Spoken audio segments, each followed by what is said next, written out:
Okay, so I have some kind of workaround. We'll see. I'm trying to get this to fit right because it's currently a little off kilter. Let's see here. Hello, Chief Dreaming Owl. Pardon me while I fiddle with the perspective a bit. I know, it's probably a little awkward, but hey, I think I'm making progress here.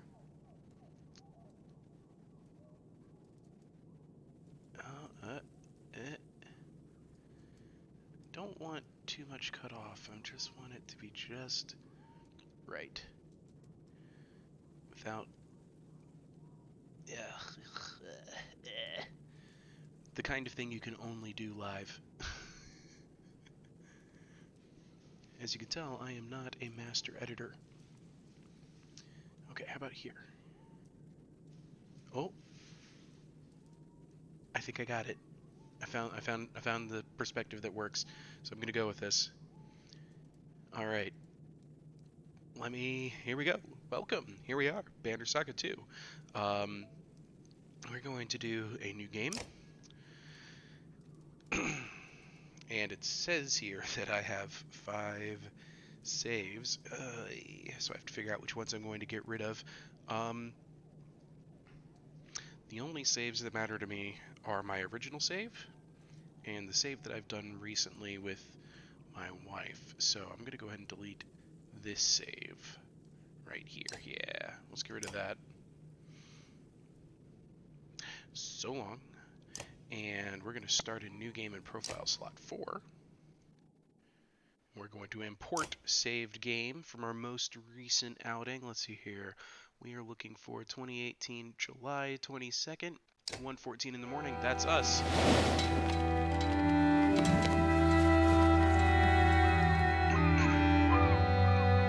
Tíminn líður áfram, eins og straumþung á sem fleytir okkur áfram. Time continues washing over us, moment after moment, like waves on a coast. Some more fierce, more violent than others.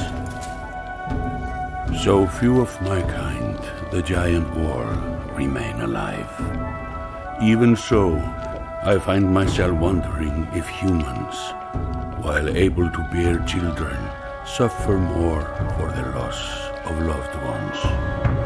Several weeks have passed since we slew the Sundren known as Bellower, but the chaos of the world did not wither as we hoped. The world is breaking. We sail aboard hastily crafted ships for the safety of Arberain, the human capital. But the river curses us with a clear view of the dreads, assaulting another hopeless village.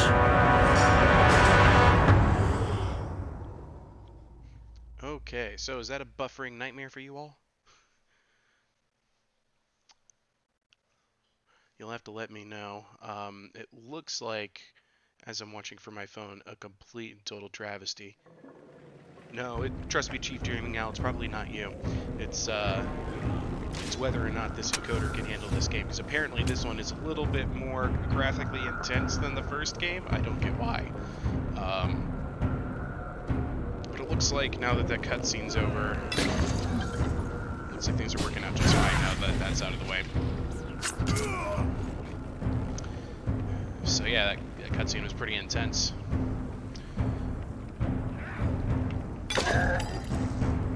Basically, Rook and Ivor are retreating on boats. They got to see this village under attack, and here's Rook to save the day.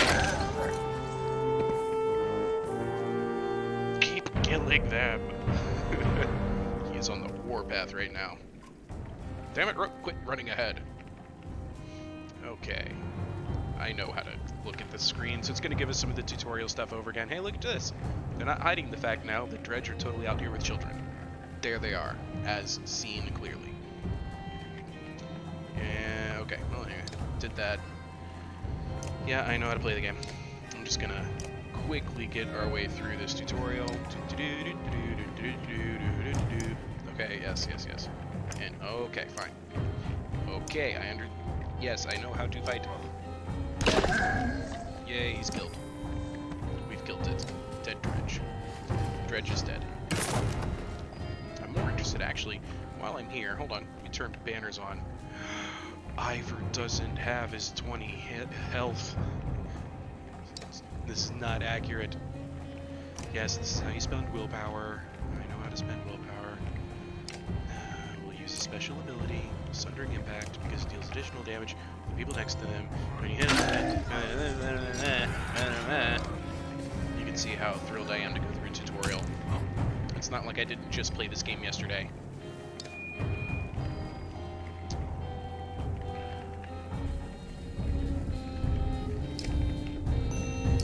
Mic on. Called it. It does that every time in the beginning of my stream. I don't understand why. Not finished. Running ahead. Kill more Dredge. You can tell Rook's on a warpath. He's got a little bit too much Starman in him.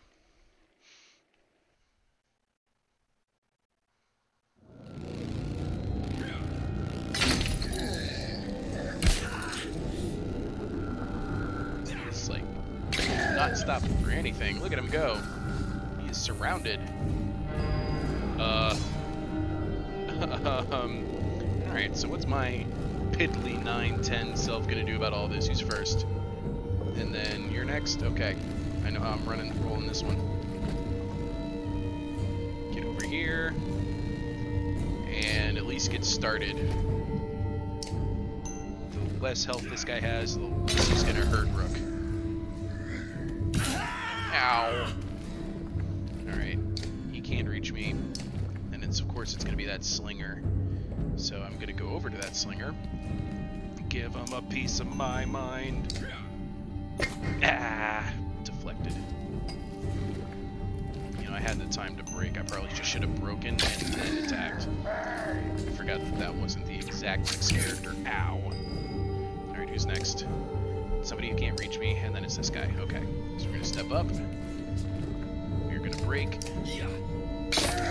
Even still, I'm not gonna be able to do anything to stop this big guy. I'm gonna last. That's my plan. Just want to last as long as I can. This is clearly one of those scenarios where it's like you're doomed to fail. Stop trying.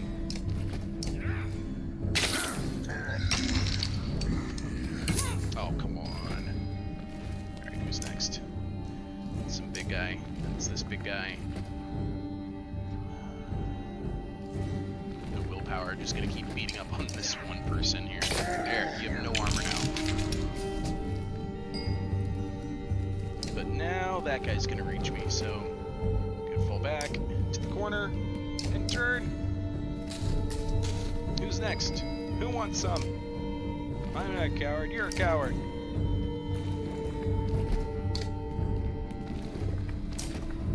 Me and my 1 health self. Pop. 1 point of damage.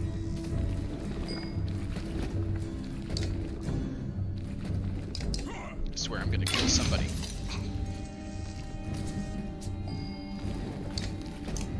Alright, that slinger's next.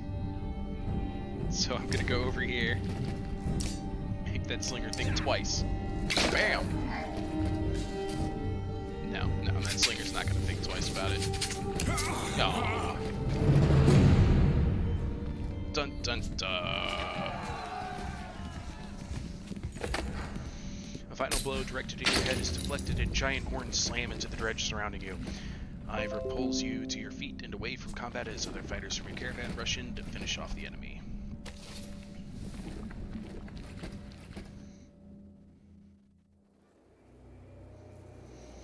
Ivor moves past the crowd of worried villagers, ensuring you can stand on your own. And look at Rook.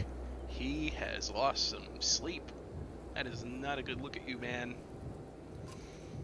Ivor lost an arm and he still looks better. I don't know what you were. He stops speaking as the village chieftain approaches. A Waro leader saving a human village from those things. Legends are made of much less. No Varl leader, just Ivor. Those things were dredge, like the stories you probably heard as a kid. And it was Rook here who ordered us to stop. Forgive me, maybe it's this never-setting stun, or the dredge, or the deaths of so many of my clansmen. I'm not myself. The man's eyes appraise you, and he quickly nods. I'm Oleo, the Skald. Were you trying to drive the dredge all the way back north by yourself? It's silent. The Skald looks back and forth between you and Ivor, unsure on how to proceed. So, Ivor, we heard rumors about the Sunder Bellower sacking Borsgard. More than a rumor, but he's been dealt with. But by your clan? Your Sunder Slayers? The term makes Ivor wince and ends Eleo's excitement. But what about the deep shaking in the ground? Only yesterday we felt a rumble like none before. Continue to say nothing. I think Rook is in PTSD mode right now. He's out of it. Ivor looks at you expectantly, then sighs. All these questions, I'm being rude. Please, join us. Let us feast in your honor. No time for that. We should be going. Nonsense. You've just arrived and defended us. Don't insult us by leaving before we thank you properly. I meant all of us should be going. Your people too. Not to sound ungrateful, but this place, it's all we have. It's our home. Nod quietly. No, we didn't risk ourselves so the dredge could kill you tomorrow. The Skald looks around at the small huts of his village. Since Rook's not talking, I'm telling you to pack up and get on the ships. Now. Eleo looks back and forth between you and Ivor before nodding. Packing and tending to our dead will take some time, but I'll have everyone on the ship soon. Eleo heads off to the village to organize supplies. More than the world will break if I'm left to do all the talking. Ivor, one of the giants known as Warl, has fought dredge in the northern winters, personally killed the Sunder Rays, and lost an arm to the Sunder Bellower. He has been by your side through everything, including the death of your daughter. Now you feel the weight of his full attention. What you pulled out there, fighting the dredge alone, was that tied to a lead at all?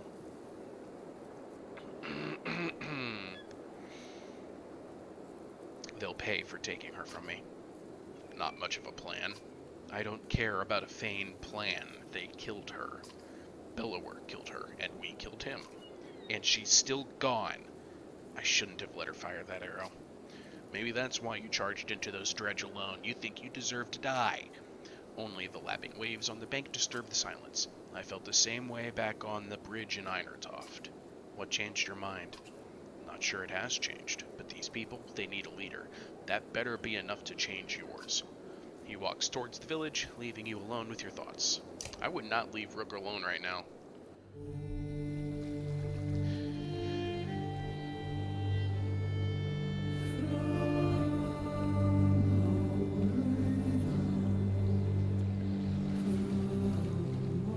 You gotta love the art in this game.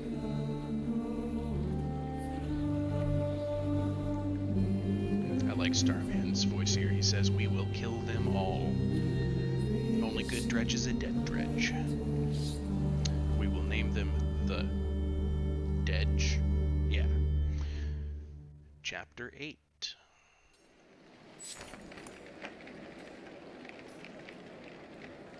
So here we are. Welcome. From their homes must all flee. Chapter 8. The traveling merchants are surprisingly well stocked, Ubin, the old Varl, dubbed Scrivener, says. Since Borsgard, our numbers have grown. People have scavenged for food and eaten it too. Regardless, we'll need plenty of supplies, considering our destination. Thanks, Ubin.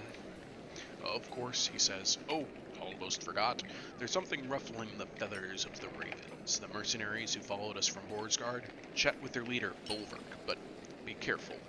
He's not like other Varl.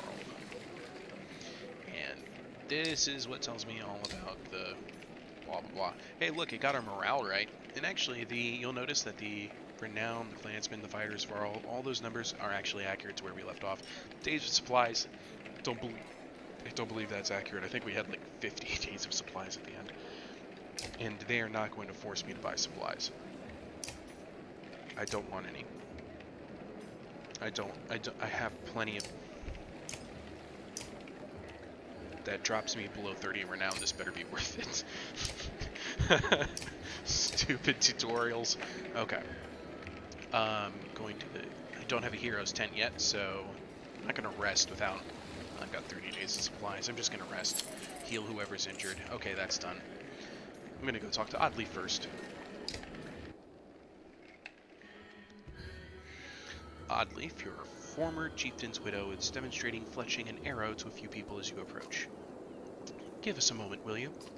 The group walks away as Oddleif stands and wipes loose feathers from her tunic. I doubt you're here to explain your actions with the dredge. Do I need to?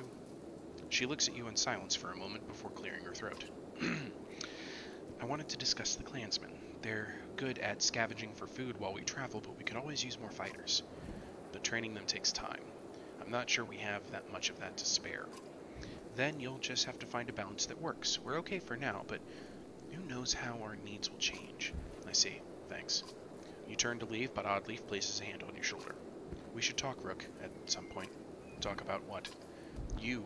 Not you, the leader, but the man I knew from Skogar. She gives you a faint smile and returns to her fletching. Yeah, Rook's totally not himself right now.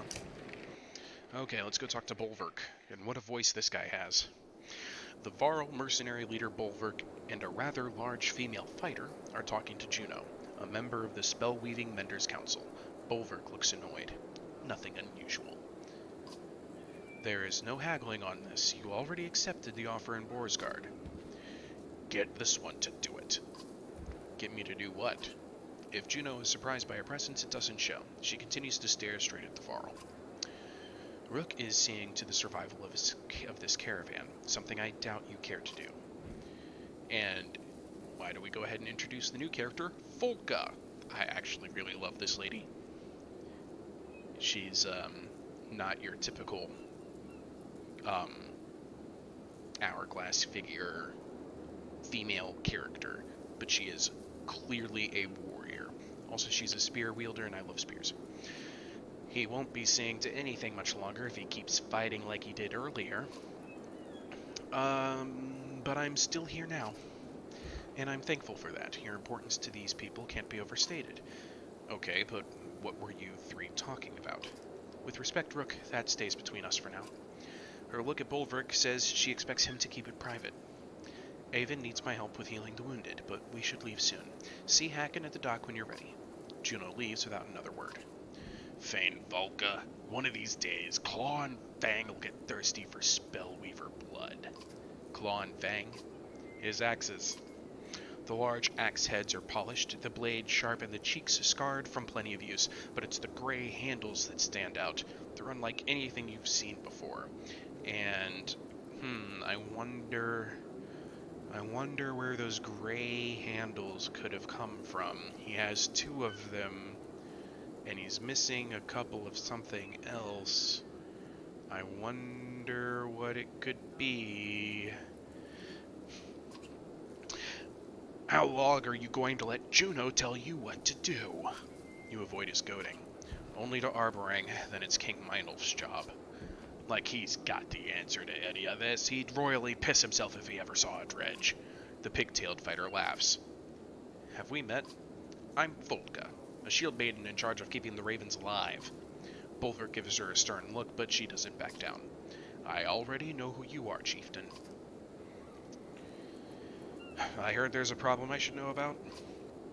The Varl seems to grow taller and more wild as he takes a step towards you. You stopping to save every vain idiot along the river will get us all killed. Makes more sense to only stop the ships when we need supplies. And get rid of half these useless people too, they're slowing us down.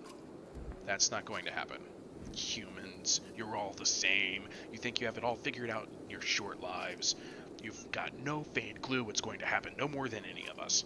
Bolverk snorts and turns his attention to a large, sealed cart behind him.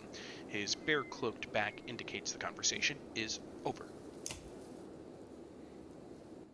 Starman says, definitely don't trust this Varl. Starman, that's your motto. Don't trust anybody.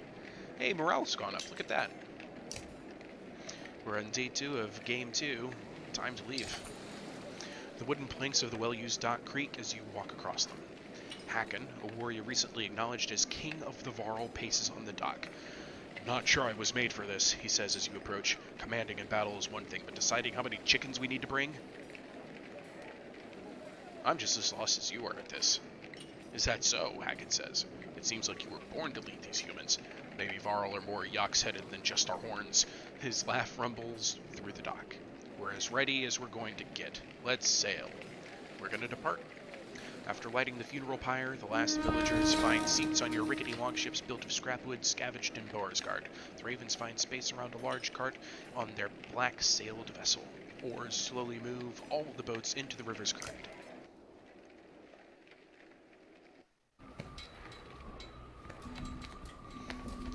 And here we go. Gone is the caravan, and here we are in boats. And look, Starman, you asked me once long ago what races are confirmed in the game. I would like to show you birds. I knew we had vultures, but now we just have birds. Aleo looks ill. At least it's not the brackish sea, he whispers to himself as he steps around rowers and baggage to speak with you. I'm not sure we were built for aquatic voyages, he says. And I hear Arborang is quite a distance away. Like people could use a few hours rest on solid ground. The hopeful looks from others sway you, and you signal for the ships to make land. Would you mind telling me why the capital is our destination? Aleo asks. As I recall, the Volca Juno says the Menders there can protect us. Menders? The Skull's shoulders slump. We were all hoping for something more substantial. He realizes Avid and Juno can hear him. I thank you for healing my people, but we're talking about an army of dredge. The Volca and her apprentice share a smile, but say nothing. Dredge, Aleo says, almost in awe. Man and Varl's story foe from oh so ever long ago. But they're real, and here. How have they made it so far south? His glance at the Varl is met with both anger and shame. The longship rocks gently, and the Skald grabs a rope to steady himself. If only we had the fabled horses to ride upon, we'd outpace the dredge and be on sound footing. His dramatized misery is almost as amusing as his thanks when he steps back onto land. That's right, horses are all extinct.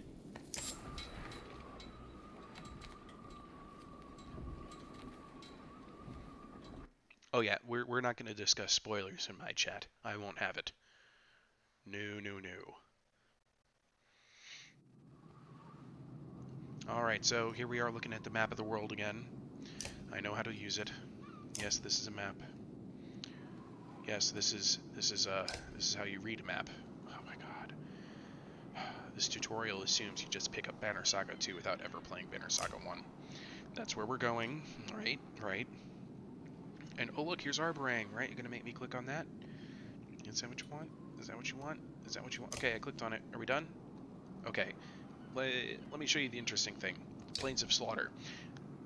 They just hinted that horses are, you know, fabled mythical creatures. Here's why.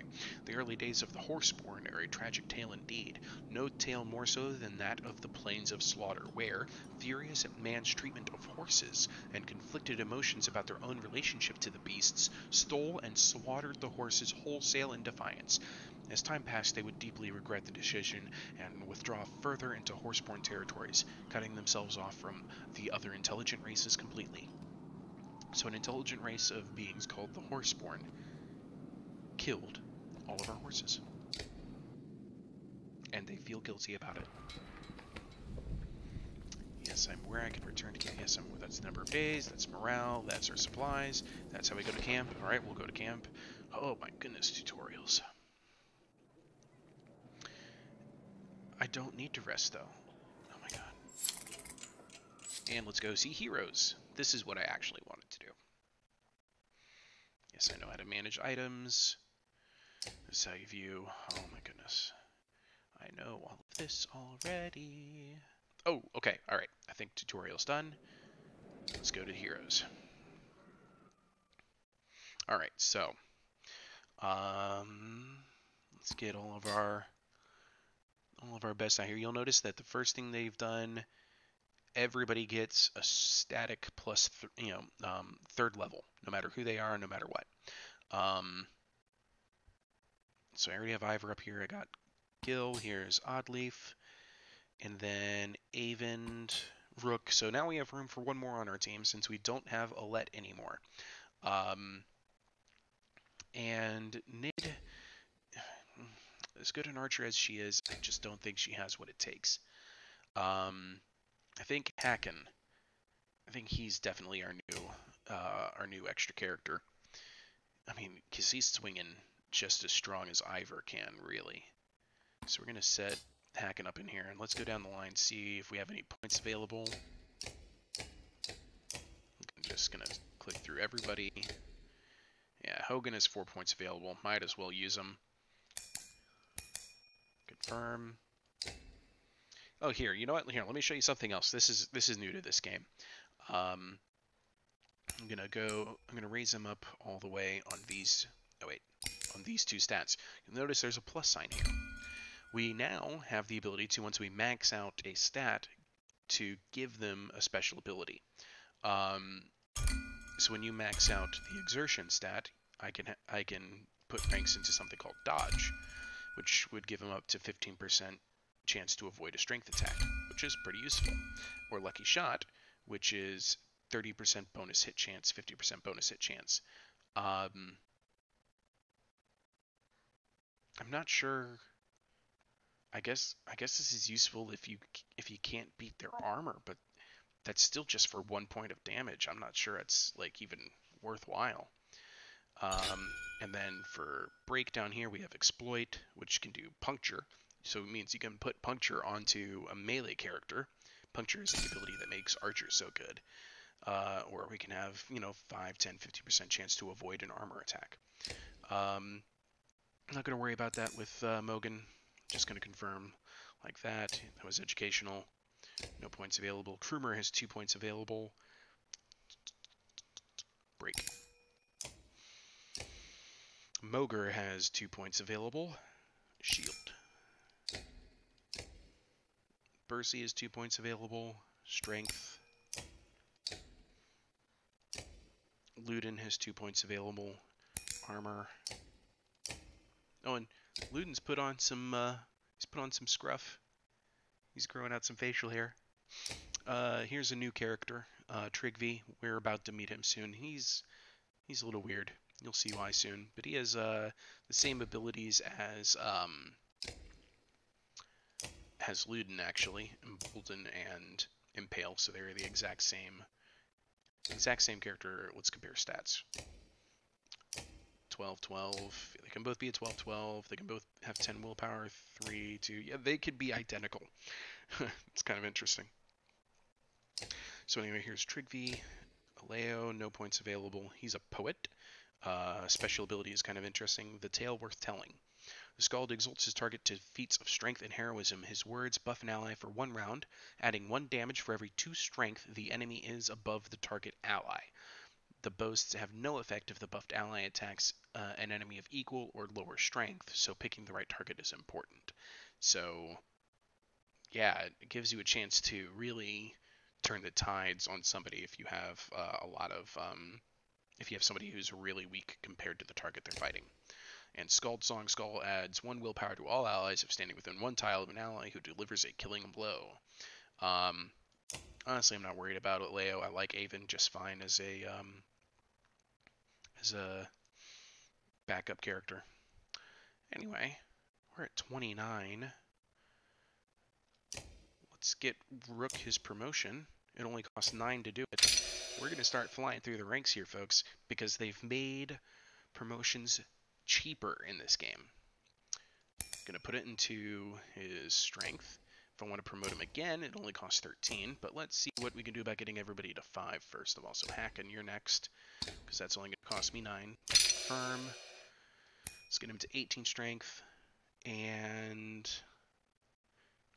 let's see what we got. Hunker down, resist armor, regen armor, resist strength, bonus crit chance.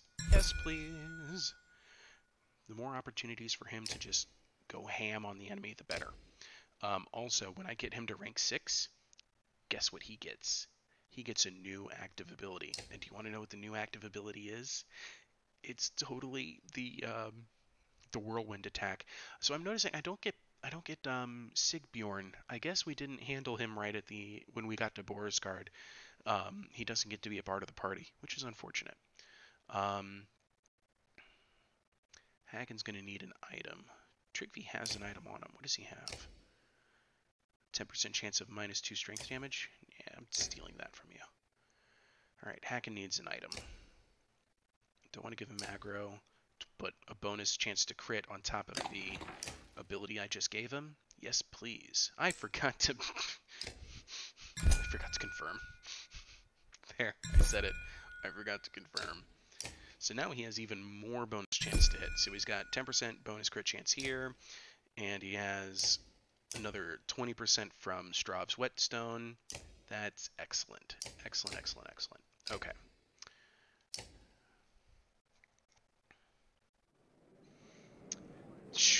I'm reading the chat right now. Starman says, we need the crazy snake lady, not the wannabe Mender guy.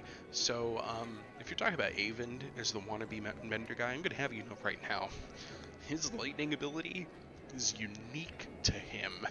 He is a badass. What Juno does is just takes over people's minds, and that might become important later on. Let's go talk to Trigvi. A strangely familiar man with a spear and tattoos beckons to you. His movements are somewhat odd, almost comical. You wouldn't be confused by Trigvi's presence if you'd supported this journey long ago. What? The man's eyes glaze over for a moment before clearing. He now acts like your old friends. I've lost it. Lost what? My desire to keep going, the same as you. So you're staying here? And die here? No, I just need to find it. My desire. I may have placed it in the sky and the sun is staying put to hide it. That makes no sense. Trigvi leans in close to you as if to whisper a secret. Does any of this really make sense? Trigvi starts laughing. It's disturbing, and as you walk away you hear him singing. Yellow and blue will lie to you, lie to you, lie to you. Yeah. Yeah, Trigvi. Okay, Starman, I see your point about Crazy Snake Lady. She did take on the giant snake that breathed fire. Yeah, okay. You have a point. Juno is kind of a beast like that, but she cheats death too. That's the other thing. We're back on the trail, or the river. We're sailing. Shouted orders turn several ships towards the bank. You have no choice but to call all the other vessels to a halt as well. By the time you land, a crowd is gathered by the water. Ah, here's a new character to meet.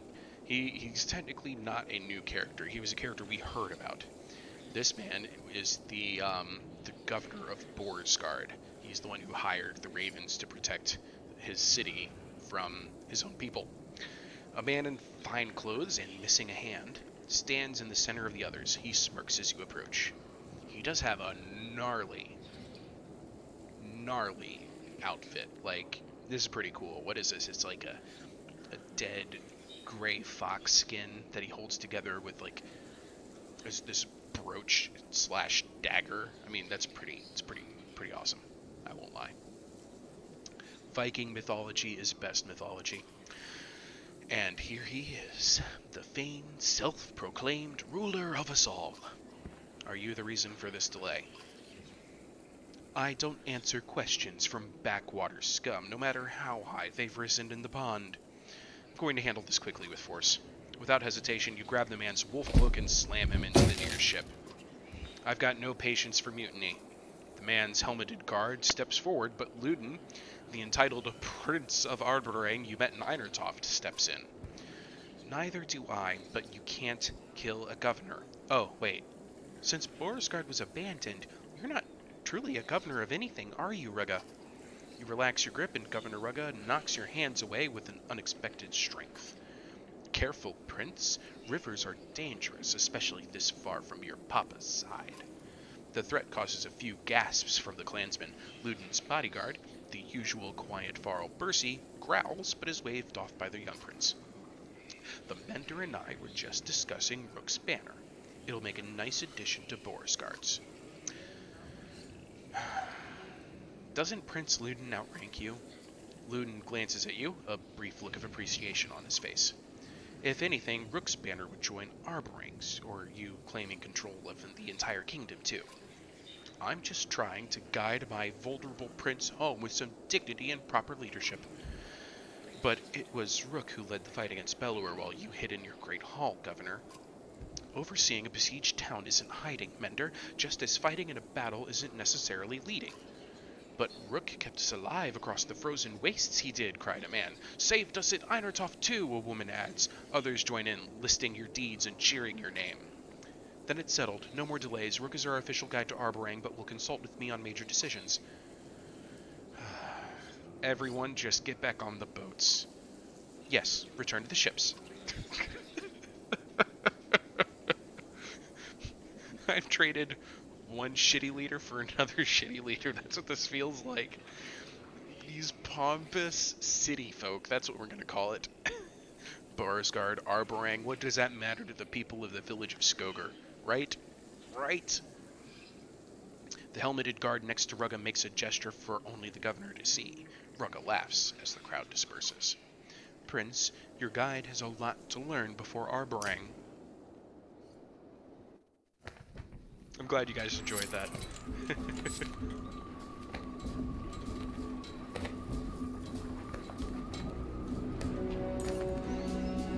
Ahead, driftwood has collected, creating an impressive barrier for the longships. Alternatively, going ashore has its own risks from whatever might be lurking in the trees. 1, 2, or 3, I'll let you guys pick. Here we go. Row hard, we'll break through, bank the ships and settle Oxman to chopping, or prepare for portage, we'll carry the ships around. I'm not seeing any decisions. I'm saying a lot of banter, though, which is okay. I'm alright with banter. Yeah, Starman's right. In the end, we all know who the boss is. So very, very true. Rook's the boss. Which technically means Ivor's the boss. No, I'm kidding. Technically it means you're the boss. We're going to bank the ships and set the axemen to chopping. I like it. Once on land, you, Ivor, and anyone else with an axe start hacking away at the wood blockage. Thudding sounds fill the air. Moments later, Rugged says, "Damn, we've got company." As Dredge approach from the woods, you realize others will have to hold them off until you have cleared the driftwood. You are about to enter a battle. Blah, blah, blah. I know how to handle the battle, the battle. Thank you. So I think this one's actually unique in the sense that they've taken away everybody who wields an axe, because we've set all of the axemen to chopping. So no Rook, no Ivor, no Hakon. They all have axes, so they're all chopping away at the wood. Krumer should really have... Okay, he's got a hammer. All right. So, here we are with a rank 3 team. Here, we'll put Aleo in so you can see the new abilities. Moger, this is your chance to shine. I do like you. And maybe Trigvi? Hey, he got his... I thought I took that off of him. Trigvi or Luden? Luden or Trigvi? Or Krumer. I think I am just going to need somebody with the strength to carry him. So let's go down the line here. So I've got tank, archer, magic, 10 damage, 10 damage. Okay, we're going to need... Hey, you know what? For being a spearman... Actually, okay, we're putting Luden in. Luden's going to be our anchor. I can't believe I'm saying it. 12 strength. But, I mean, Krumer's only at 13, so... This is how it's going to go. Do I have unspent points here? No, but he has 5 kills already. That's what that's about. Let's see here. Can I promote Gil or Oddleaf? Because those are people I wouldn't mind promoting again. 13 renown? Dang it! Okay. We're going to save the renown. We're not going to promote anybody else. We're going to quick double check of our turn order. That's 2 support characters, but Avon could be more of a damage dealer. Okay, we're good. Starman says the leader of the village is Rook until his girl says he's not, but his girl's dead, unless you're talking about Oddleaf, because Oddleaf technically should be the leader. So during deployment, you can place your units anywhere. Yes, I know, and I understand how to play. Alright, let's get banners on. Here we go. Where are we? What's the situation here? I see 1 slinger who's going to throw exploding rocks. 2 big shield guys at 1611. Here's a 1015 big guy, and then a dredge grunt. We've got more dredge coming out of the woods in the background, as you can see. And then down here, fully animated, axemen chopping away at the debris. That is a lot of debris for just these simple axemen. if I'm being completely honest. These trees are like redwoods fell into the river. Yeah, the axemen will take care of it. Oh man, families, they're chicken. This is gonna be a tough fight, but I have faith in us. I'm gonna set up Gil right here at the front and center, right next to Mogre. They can both take care of that guy, I think. As usual, Oddleaf goes right behind Gil. I'm gonna set up this guy here. I'm gonna have him support. I'm gonna have Eleo support the Luden, the Spear Prince, because he can actually help Luden deal extra damage, especially to big guys like 10-15 over here. Let's give this a shot. So first up is gonna be that guy over there. Then it's the Grunt. Then it's this one. So we're gonna charge up here and turn. Okay, yes, I understand morale. I understand willpower. Thank you.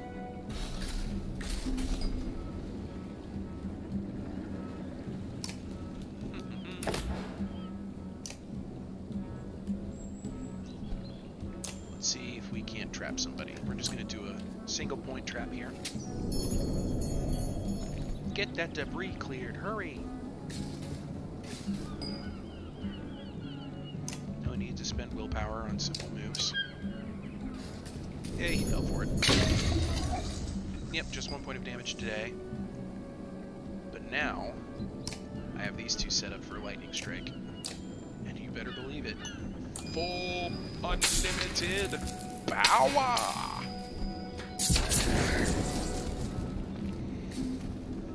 Yeah, this fight, everybody deployed pretty fairly decent ways away. Alright, just gonna have him move up. Nothing special. Then turn.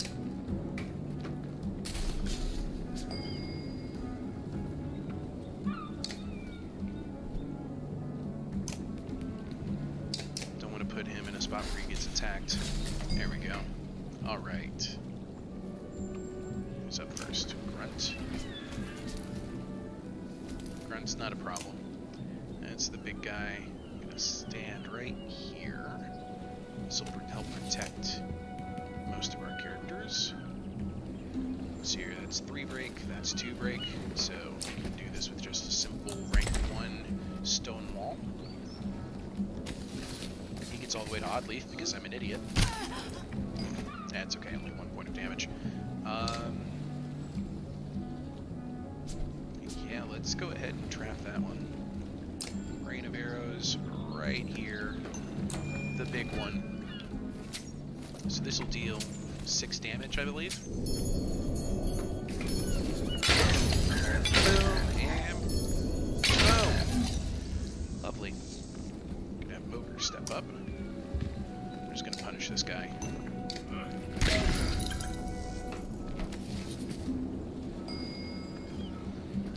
Alright. Lightning target time, I believe. So I'm gonna go for the big guy over here.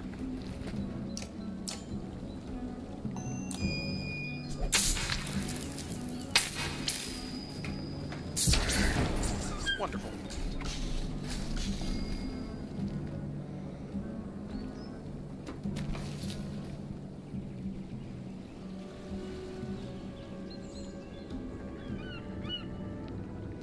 I mean, there's really no point to doing the tale worth telling unless I do it for... I mean, nobody's really hurt, you know? So I'm gonna go ahead and have him do just some easy peasy break.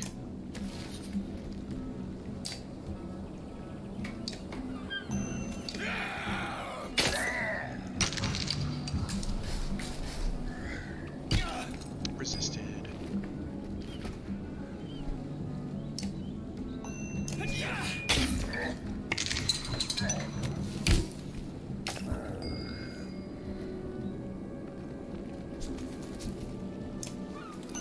Here we go. This will break it.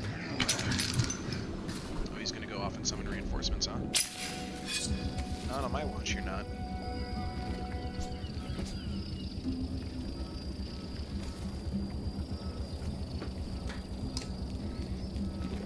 I'm actually going to preemptively trap this guy over here.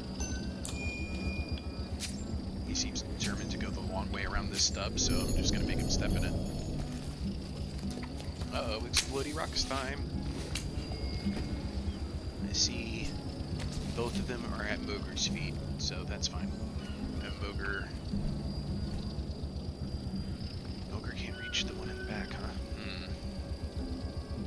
Well, no need to get in anybody's way then from doing the same. I think Mogre just... This might have prevented... Oh, and... Okay. No. I know what to do. Bring the pain.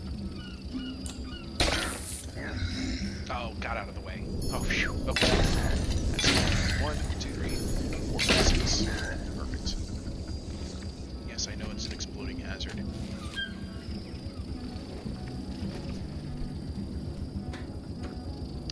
I'm wondering... Oh, wow. That's just straight up damage. It's better than lightning strike.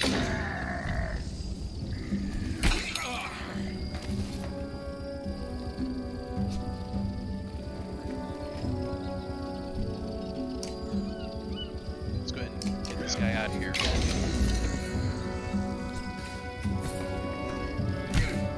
I need to get somebody to come up here and do something about this. Yeah, Luden's gonna be our guy. Except he won't have enough willpower to do it. Unfortunately, he's gonna fall one short. So I'm not gonna send him up here to off that one. We'll send him over here to off this one.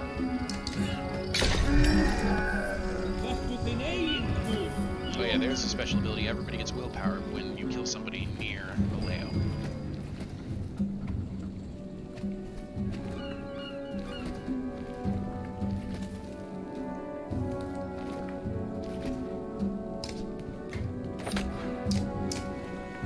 Just moving him up to provide a little bit extra protection for Haven. Didn't amount to much, but, you know, it's fine. Everything's fine. Okay, rocks are going to explode next turn.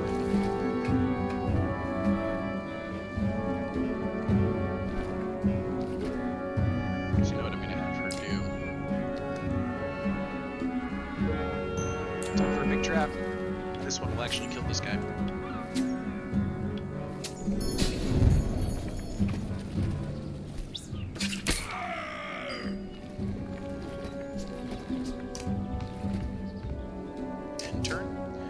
Step into a trap and die for it.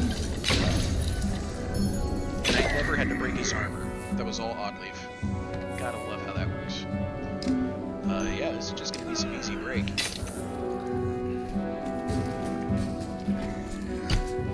He returns the favor. The big guy now has 9 armor left. And it's the Scald Aleo's turn.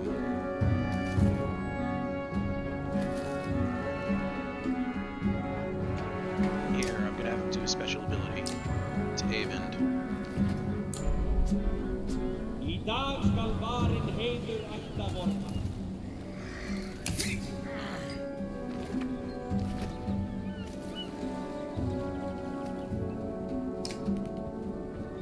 Let's go ahead and take this guy out of the picture. Everybody gains will. That's kind of useful, I will admit that. That's a nice touch. More splitty rocks. That's fair. So I'm going to set up Avon to be really useful here. Oh, I don't need to spend that. Broke all this guy's armor. Avon has additional strength because of Aleo's ability when that comes into play.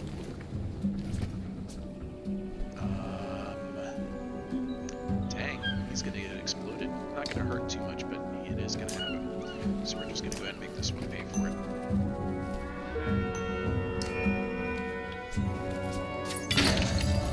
Rocks explode. Looks fine. Everything's fine here. We're all fine. How are you? Ogre's gonna step back over here and start chasing this guy. Or that lady, I should say. Alright, Avend. Notice that he has 2 strength. Normally he would only be able to deal 2 damage, but because is of the skull's tale worth telling. Every 2 strength that he has around like is +1 strength damage. So this means he now has +4 strength because he has 8 more strength. Which means, boom, boom.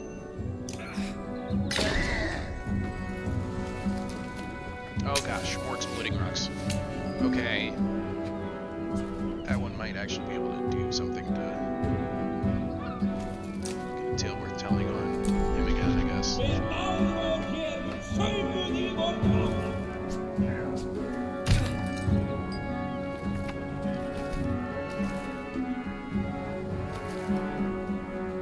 Gonna send Luton out this way, because somebody's gonna deal with exploding rocks lady. Oof.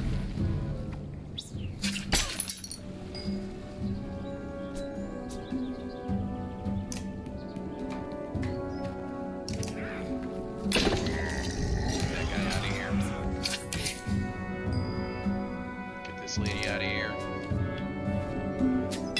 Yes, I know they're out of willpower. You hear the axemen cheer as the blockage of wood breaks up and disappears down the river, but the dredge have regrouped to one of them looks especially menacing. The fighters around you are tired, but could buy everyone else enough time to safely board the ships. We're gonna stand our ground, are you kidding me? We'll join the others when you finish our job here, you say. Those around you laugh and brace for another round of battle. That is a pretty menacing guy. And I don't have a chance to recuperate. Alright. It's okay though, I can take this. Besides, this is the B team. They can afford to get hurt. Alright, so I'm gonna have him rest.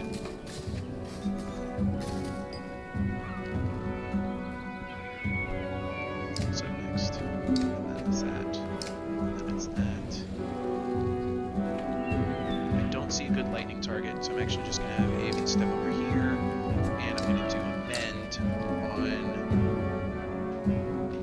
Ogre. So this will heal 3, 4, let's see, 5 armor.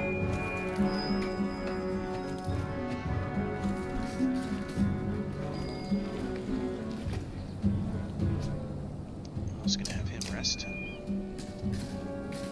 Now I have a lightning target. Nobody to use it on. Okay, so our anchor here has managed to get out of this, pretty much damage free. Their big guy's now stuck behind their own troops.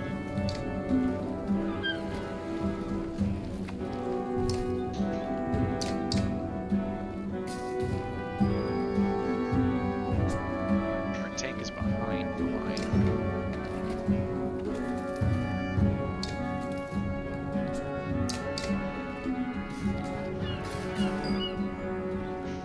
Oddleaf's out of will.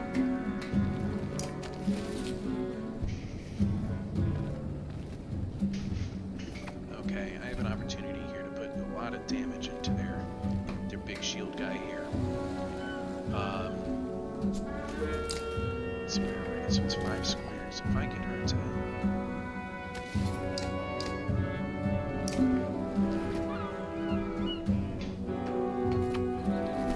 Yeah, I'm gonna do it.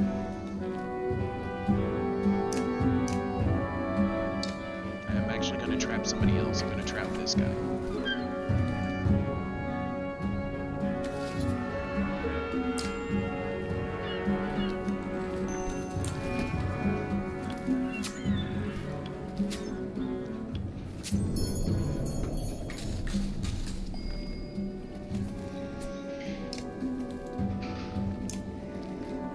Just making sure I've got the best things working for me right now. Ogre can get in the way of Oddleaf.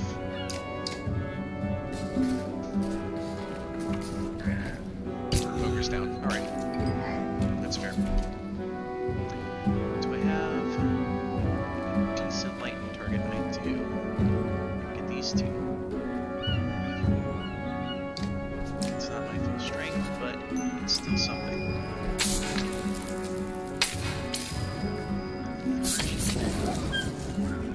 Falls in the trap.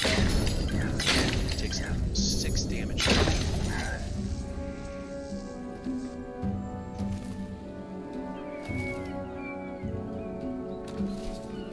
Time to use a Leo to actually break some armor, I think. He's only got 1 point, but he'll deal 3, so we're gonna go for it.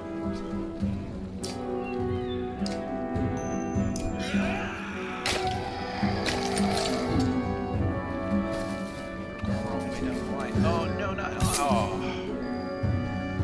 That was definitely unexpected.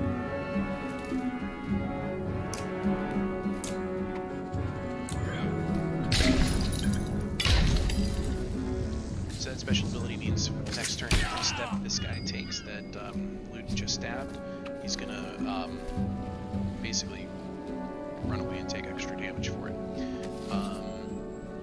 So we're gonna step kill over here.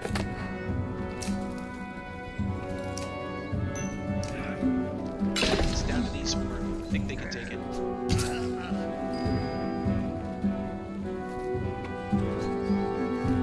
Even needs willpower, so we can have him rest.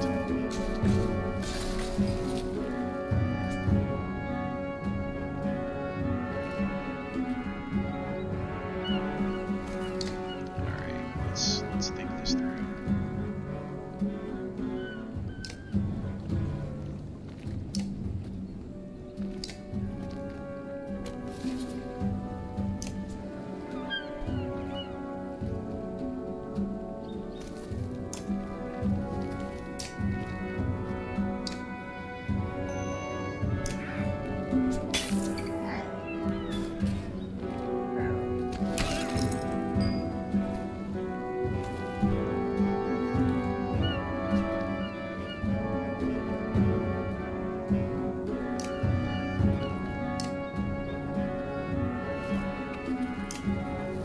Sorry I'm being silent. I'm running a lot of numbers in my head trying to decide what the best targets are each time. So I'm gonna have lead step here. Let's take this guy for one. Now let's see if we can't get the white one here to step a lot. I'm gonna have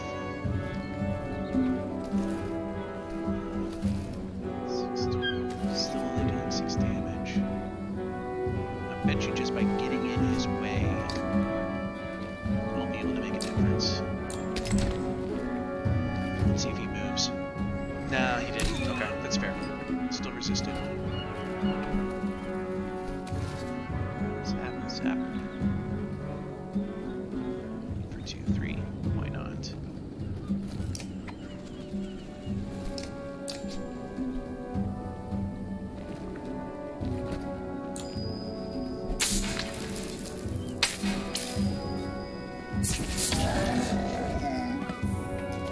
Okay, exploding rocks time. That's fair.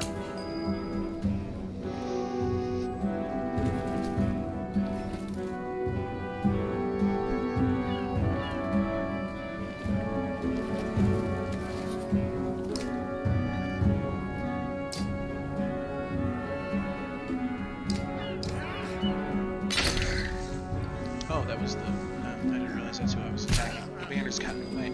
I swear. Alright. So, check this out. Impale on this target. 6 damage done, but because whenever slingers get hit, their special ability is they have to run away. Because of the impale ability, every step they take avoided damage for. So, bye-bye is the short version. Banner's back on, 4 targets left. Only one major threat. Start breaking his armor.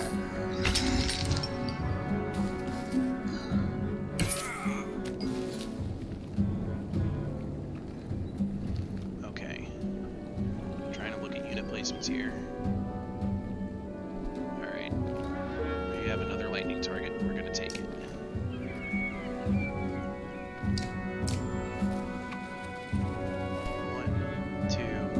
Nobody else. And we'll probably get the second one. No, just get them really close.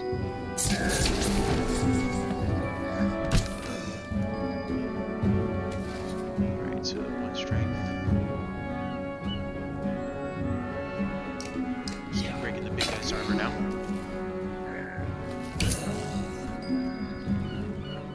Oh, no, no, Leo's down. I like how he put up his fist in anguish as he fell over. He's like, no! Alright, then.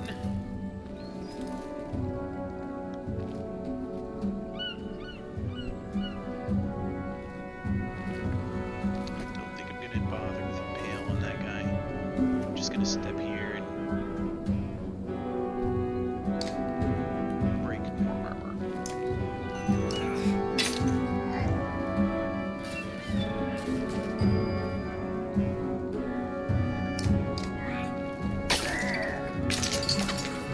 Yeah. It's all about Gil and our anchor, good old Luton.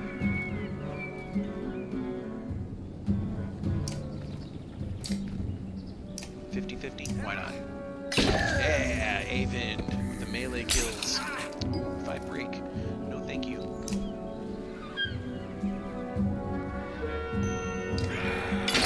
You're done.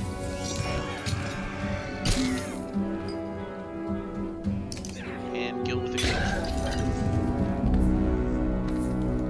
So we only lost Oddleaf out of the important people, but that's fine. Moger was injured. He's a good backup tank if ever anything happens to Gil. Oddleaf's injured. Leo's injured, but he's not a strength character anyway.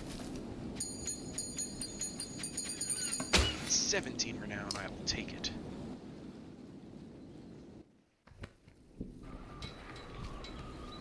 Some of our heroes are injured and need to rest at camp. Right. We might make it down this river to the capital without any more trouble. You look at Ivor, surprised by his optimism. And I might sprout wings and start flying. Would that make up for your missing arm? Hey, I get to make jokes about losing my arm, not you. I suppose that's fair, so what are you worried about now? I think you should make use of this trainer and his tent that we haul around everywhere. You've led fighters in battle before, but there's always more to learn. So let's bank the ships and challenge your skills a bit. Yeah, let's challenge our skills a bit. The trainer has a new thing. Well, come on in and let's have a look at you. Sven, the trainer, says. He's missing teeth and he has one heck of a beard, don't you think? After a quick assessment, he says, yep, looks like you can stand to learn a few things. I've got 5 challenges for you, and if you can finish them all before we get to Arborang, well, I'll let everyone know you've impressed me. Ah, Sven's laughter is full of phlegm. Let's start with a few of the basics. You think about what he's saying. You feel up for the challenge? I'm ready. Then we begin, Sven barks. Alright, here we go.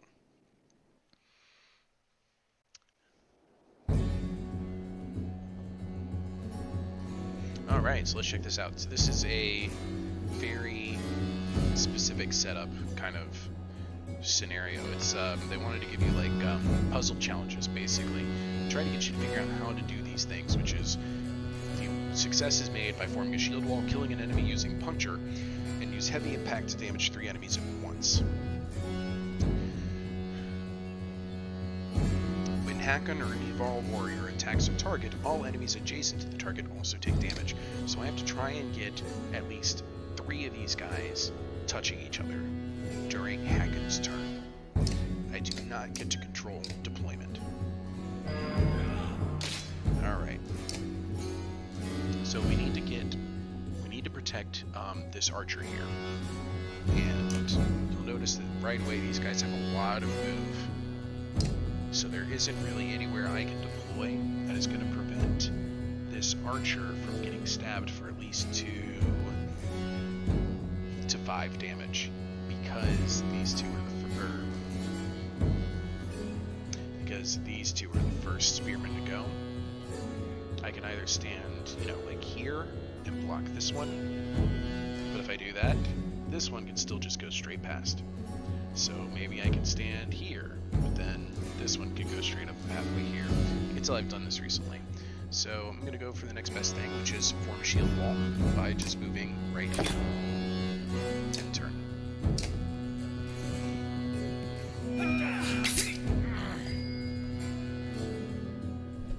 Okay. So here I can still need to kill an enemy using puncture, and I still need to use heavy impact and to damage 3 enemies at once. So here, I think what I'm going to try to do is just position jockey the enemy while I deal lots of armor damage to this guy so that she can maybe get a puncture kill. But here she is about to take the hit. 5 points of damage. What did I say?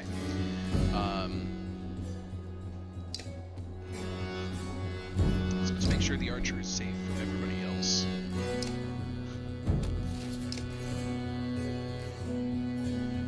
So the next guy you can reach the archer is actually this one. So we're going to go ahead and step over and just kill him. Crit for 20. Okay.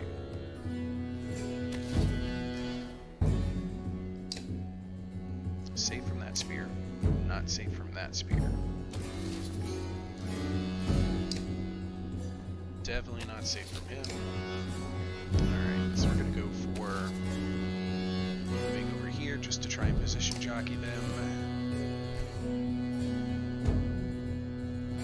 I guess armor break this one.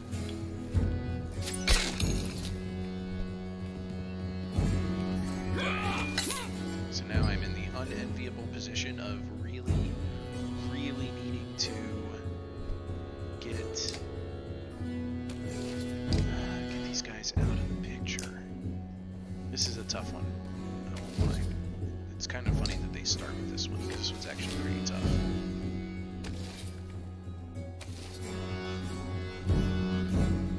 Let's see here.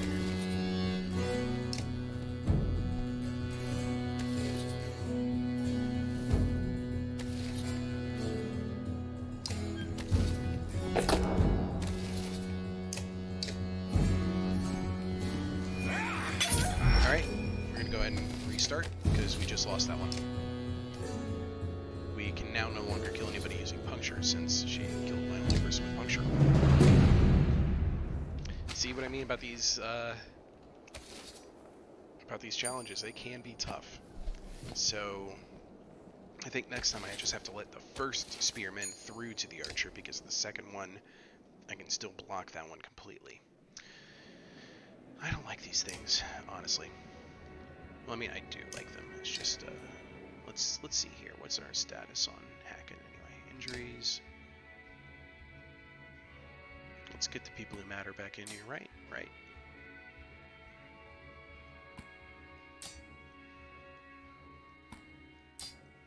There we go. That's what it should look like. And I do have the ability to promote. Since we need him for the thing, we'll promote him. Now we get to choose a special ability. We can give him Forge Ahead, which is like Krumer's ability, but I think Tempest is just way cooler. Choosing Tempest.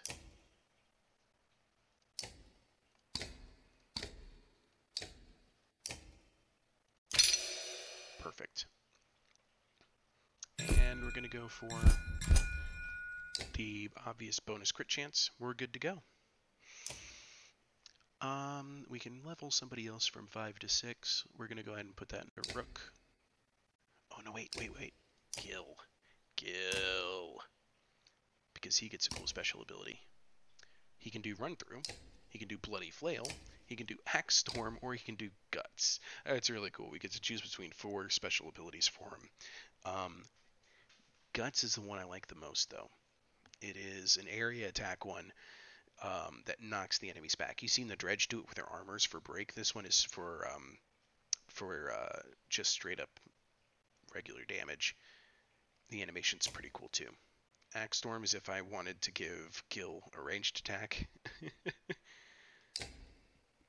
Bloody Flail we all know very well from the Thrashers like Hogan and Mogan.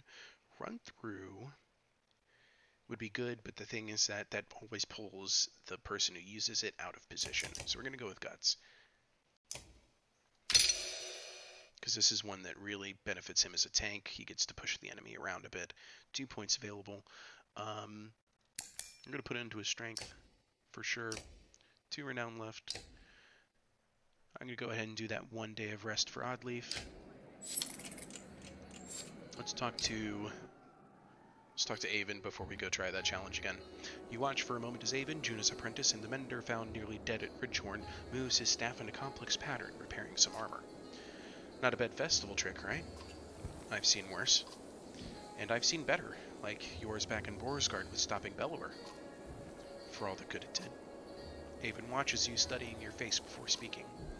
I know the pain in your eyes. Remember when we left Sugarholm? I just knew if we could wait one more day, Juno would arrive. And you were wrong. Like you are now. You saved hundreds of lives, each one grateful for your leadership. And all it cost me was my daughter. I'd give anything to have her back. Avon's face falls. You don't know how dangerous that thinking can be. Say nothing. The Mender looks lost in distant memories. His face contorts with pain, sadness, and frightening violence. Avon, are you okay? He glares at you, raising his staff before recognizing his surroundings and growing embarrassed. Sorry, it's not important. Just be careful making sacrifices. Of course. None of us knows what's coming. These people are the only ones we know we can save right now. It's that simple. Avon picks up the repaired armor, hitting it with his staff to test it. I'm glad we could talk, but I need to check on the fighter who was wearing this. You know, Starman, I think by the end of Banner Saga 2, I think your opinion on Avon is going to change. Don't know why. Just a feeling I have. Okay, so our primary lineup is fully healed. And fully kitted out, too.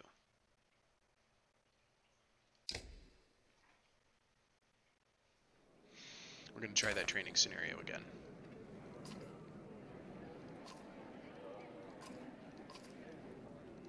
Here we go. Crack the knuckles. Stretch it out. Here we go. So don't try to stop the first spearman from going through. Do try to stop the second, which is that guy down here. If I step all the way over here,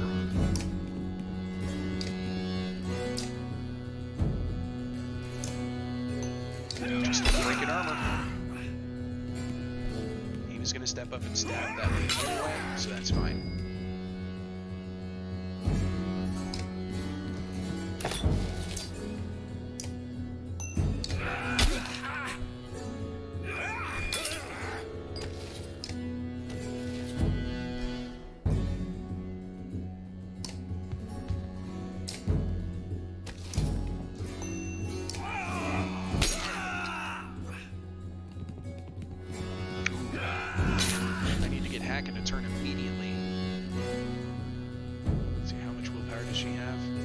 Enough to do it. Okay, so we're going to go ahead and use Puncture to kill this guy. So that gets us that ability out of the way. Now we just have to use Heavy Impact to damage 3 enemies at once. I need Hack to have a turn right now. Right freaking now.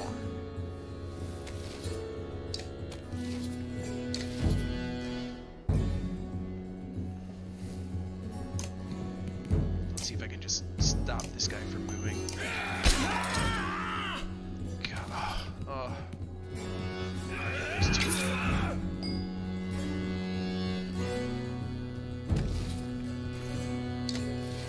Okay.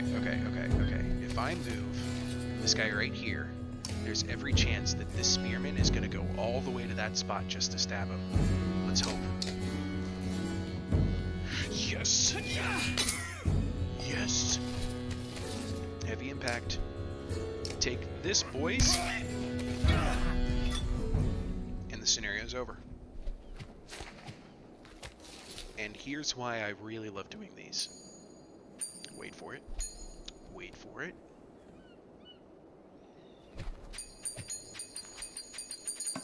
$12 more renown. I'll take it. I will take it. Yes, please. I want more scenarios. More than just the 5 he says he has. Because it's free renown. Free renown.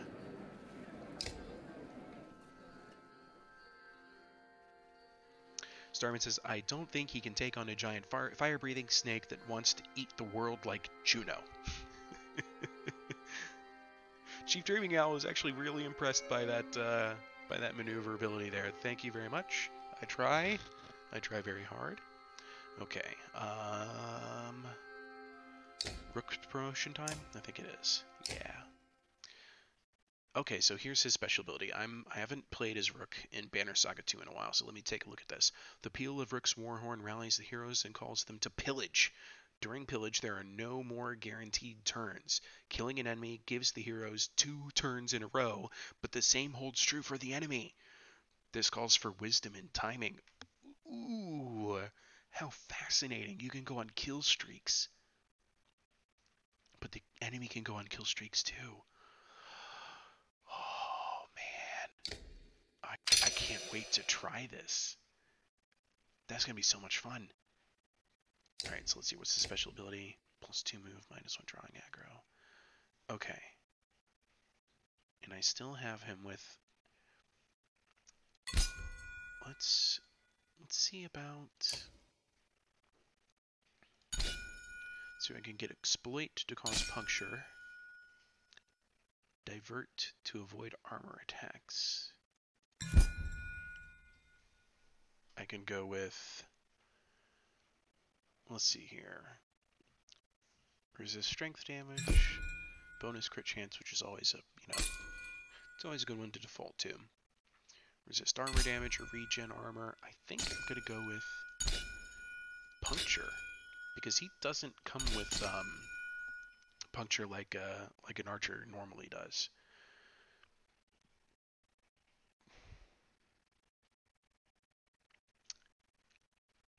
And he is the type to, if I'm not going to have him use this, well, okay, hold on. This is a tough pick. I think I'm going to want to have him take a defensive passive, because he'll usually be, yeah, we'll go for chance to avoid armor attack. Confirm. All right. 1 renown left. Here we go. We're going to leave... Oh, wait. Let's see if there's any other training available, just in case. What can you show me? Oh, yes. We got another challenge. I'm ready. More renown? Yes, please. Then we begin, Svenbarks. Alright, so from here on out, it's weird that they started with that one, because this next one's actually quite easy, comparatively. All we have to do is use Mark Prey to have 4 allies strike an enemy. I have 2 archers. Let's see here. Rook is last in the turn order. My 2 archers go first, actually, so...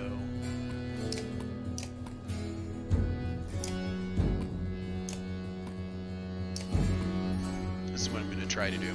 I'm going to try to set it up so that Rook's Mark Prey can... It'll probably have to be one of the Varl, but in the meantime, we're just going to have everybody charge on in and get to work. Fair turn order. Okay, my archers are safe.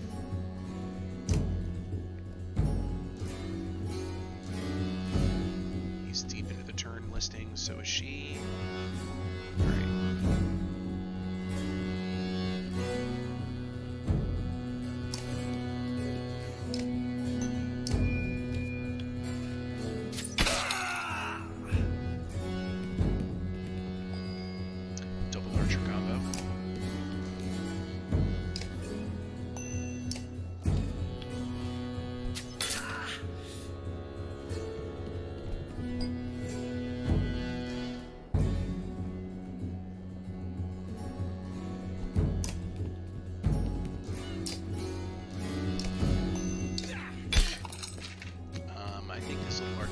About to get the full force of our of Rook's special ability.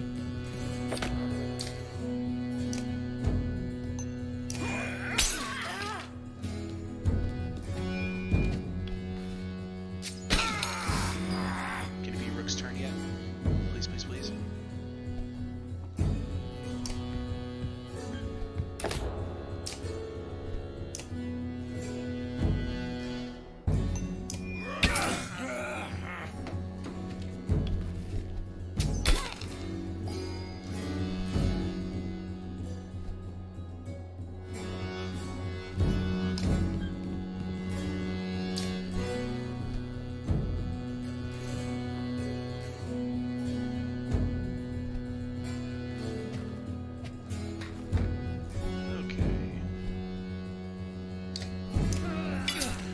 I'm just trying to set up as many overlapping fields of attack as I can for a moment like this. Here we go.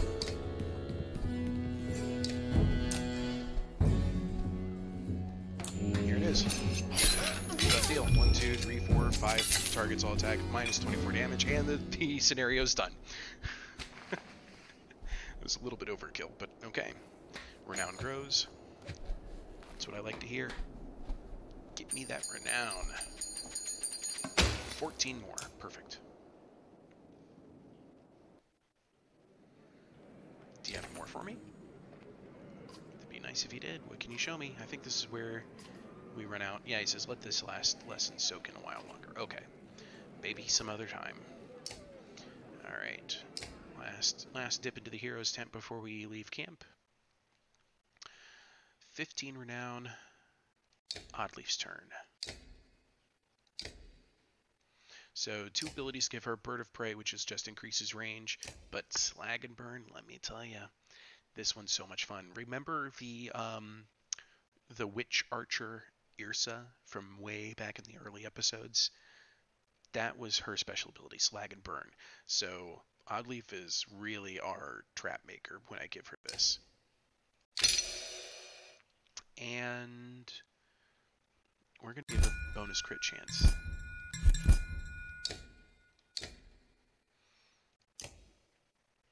Alright, here we go. We're moving along very quickly through the promotion ranks. The new max rank is level 10 in this game. So we're going to go ahead and leave camp.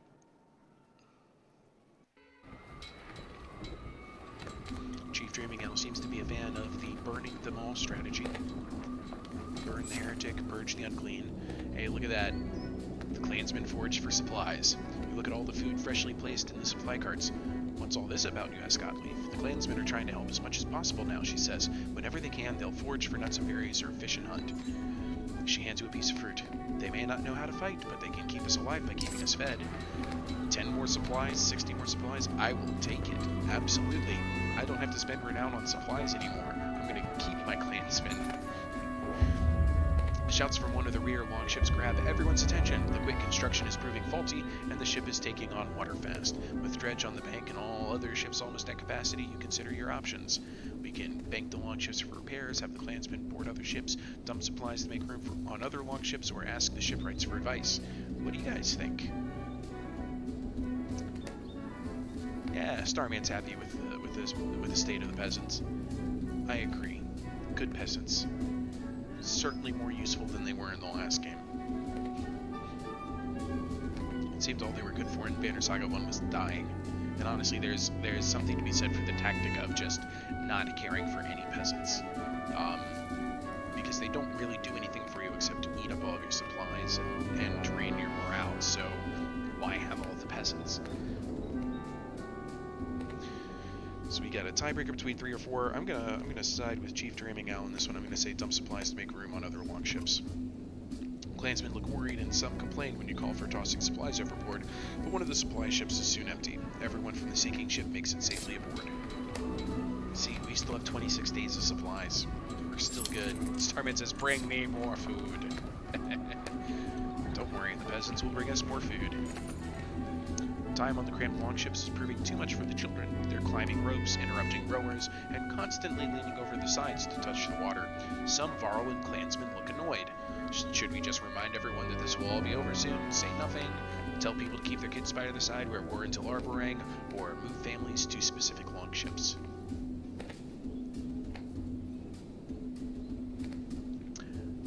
I think there's merits for a lot of them. Moving families to specific longships is actually something I've done recently. Makes a lot of sense. Keep the kids with their parents. Ha ha ha. But isn't it the same as number 3? But we are also saying that we're at war. We're at war until Arborang. War. War never changes. Okay, we're going to move the families to specific longships. Here we go. You order the longships alongside each other before revealing your plan. Some are shocked and reluctantly follow, while others agree with your decision. The rearrangement takes more time than you expected, but the vessels are soon moving again, with children only climbing over those with children of their own. Poor Hogan. I can see him now. He's on one of those boats. Oh no, morale declined. Yeah, you can see how much I care. A desperate-looking lot of adults and a Varl stand on the shoreline, waving you down. You probably look similar going anywhere with Ivor. They look hungry, but can they be trusted? We can toss supplies to them as we pass, but not stop. We can ignore them, or we can slow down and just ask what they want. It's like, yeah, I think I called an Uber. It's fitting, right? Because it's a Germanic term. Uber. They just want to ride. They're here for the pickup.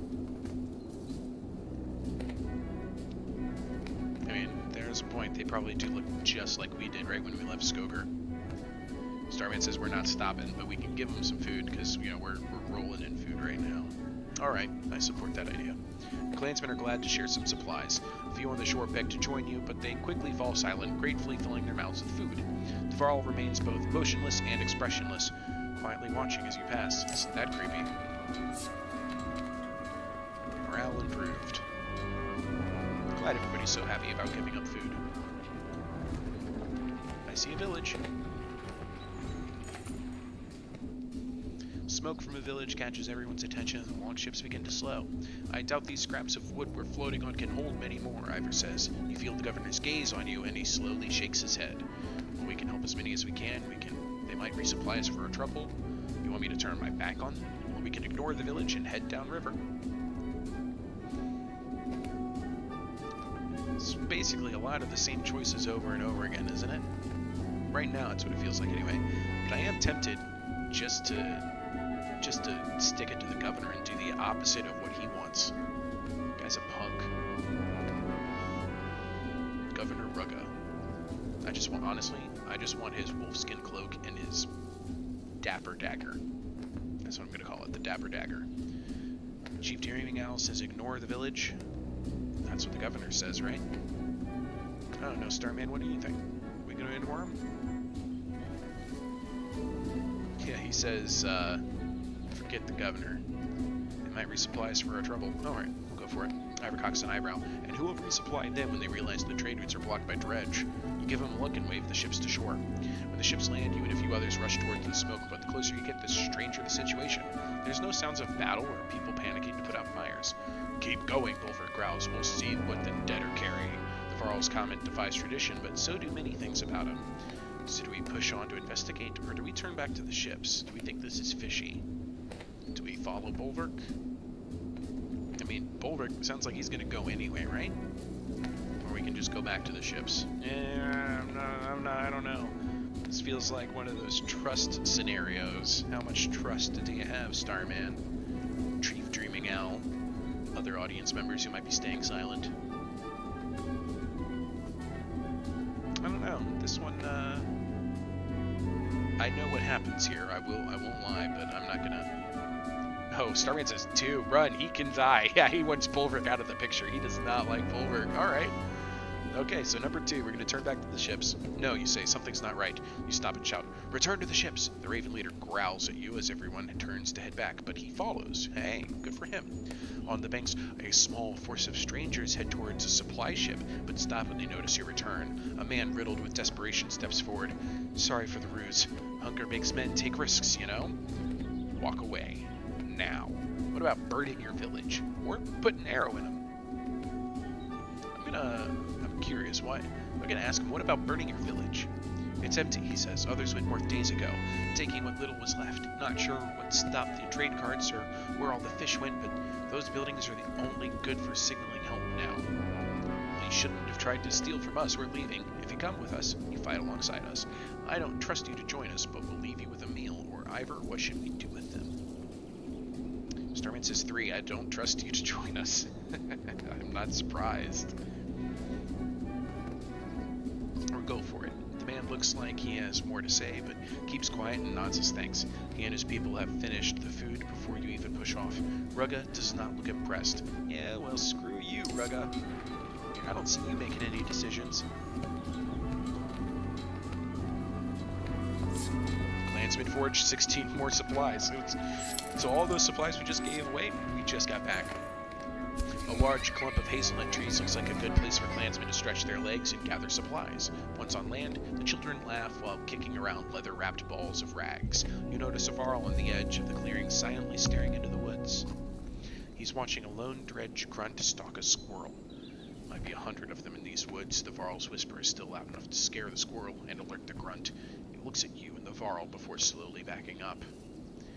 So do we get everybody back onto the ships? Do we kill it before it alerts other dredge? Do we watch the dredge and track it? Or do we back away, leaving the dredge alone?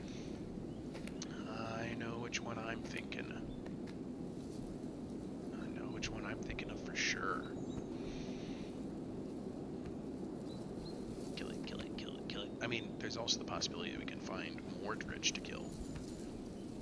But is Rook like the kill them on sight mode, or is he the find more to kill more on sight mode?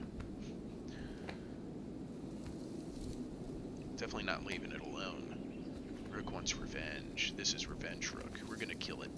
Here we go. Pharaoh wedges it between two plates of stone armor, and the dredge cries out in a strange warble. It runs, eluding your second shot before disappearing into the trees. The varl, who made no move to chase the dredge, says, "We'd better get everybody to stop looking for food and head back to the boats." He sounds vaguely irritated.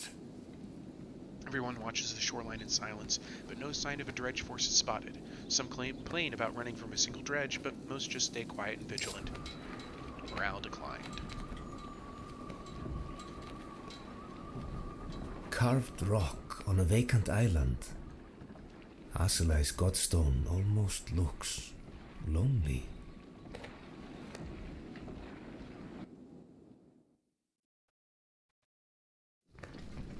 New Godstone, here we go. There's our boats in the background as we walk up. Look at that party. She's even more beautiful than the songs say. I'll admit, this is a sexy Godstone. Sexiest one so far.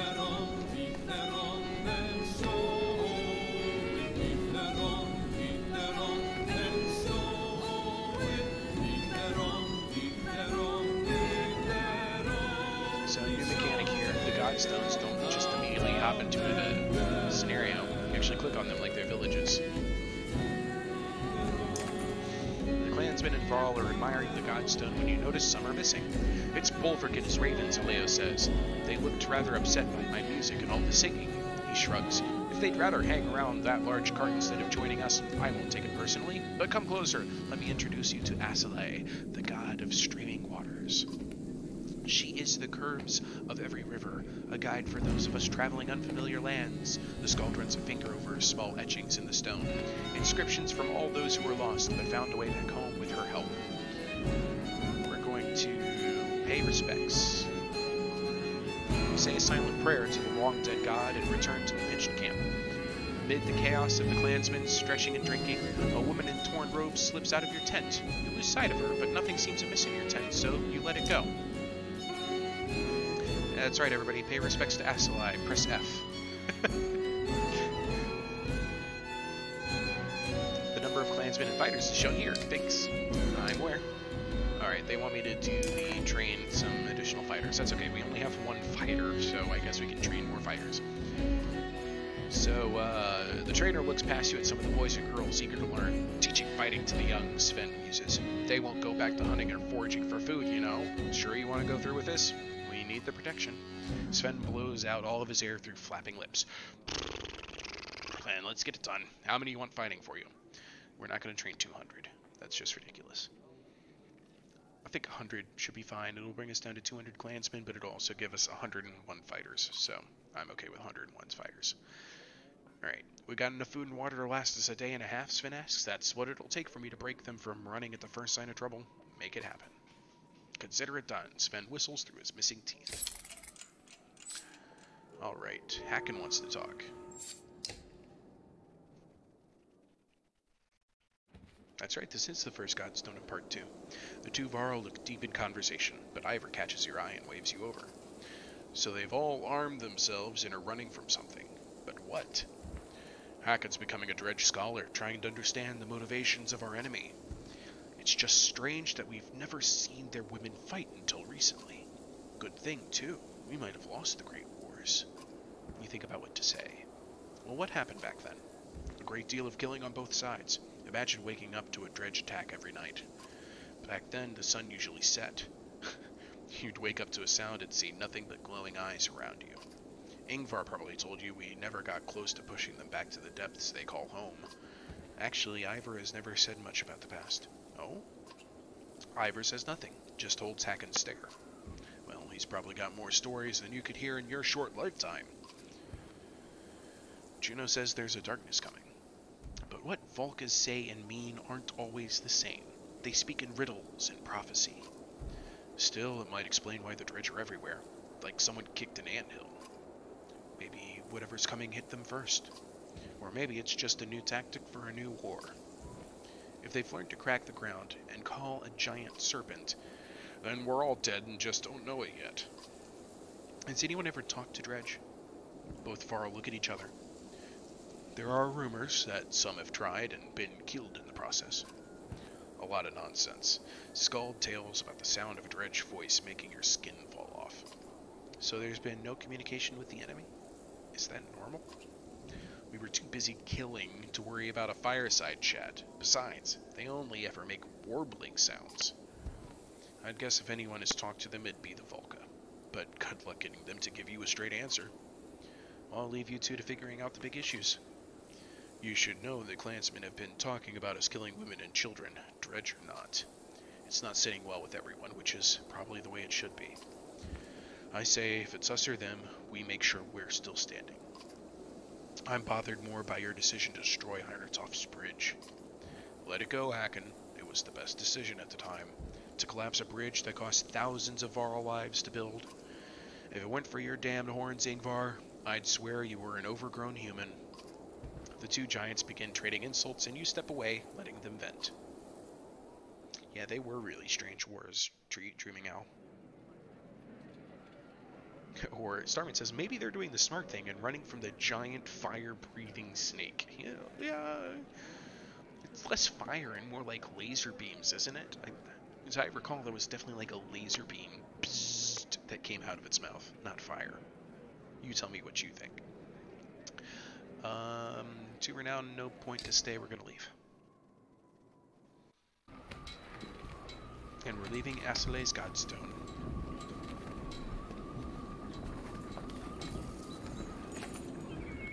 A crowd begins to cheer from one of the longships as a man struggles with his fishing net. As his catch nears the surface, some voice concerns. You're close enough to make out a large shape in what looks like fur or hair in the net. Do we fire an arrow into the mast? Do we keep watching as the man hauls it out? Or do we order him just to release it? It's weird that your fishing net has something furry or hairy, don't you think? I wonder what it could be. Or do we even want to find out? It was more like welding fire. Okay, Dreaming Owl. I agree. I think the serpent was using like a welding torch in its mouth. A giant welding torch. But what are we doing about this? Are we gonna shoot it? Like here, let me poke it with my arrows. Order him to drop it. Or just keep watching. It's not our boat. Each one has its merits. Man, you guys are really thinking this one over. Normally you'd have an answer for me by now. Number 2 says Chief Dreaming Owl. Keep watching. Alright, here we go. Bear cub, shouts the man in the net. Long dead. What's it mean? Superstitions blow across the ships like a gale. Talk of plagues and famine make eyes go wide. You notice Bulwark at the bow of his ship, staring at the cub and brooding more than usual. He likes bears. Not our problem. I agree, Starman. Not our problem. A cool breeze across the water works its way into your cloak. You shift to block the wind and feel something press into your hip. Feel around and find an item in your pack, but do not remember obtaining it. Asile's Trail. So that's what we got at Asile's Godstone. Let's go check it out.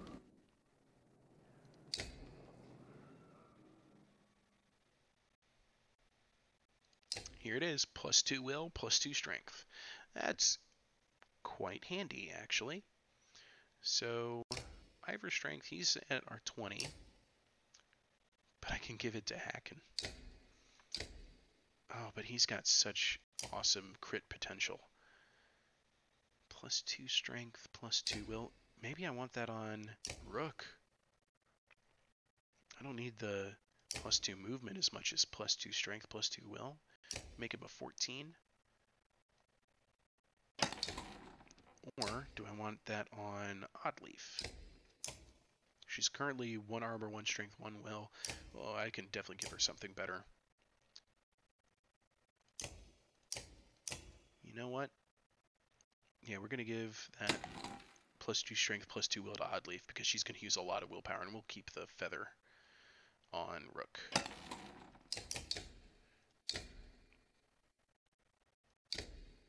What item do I have on Gil?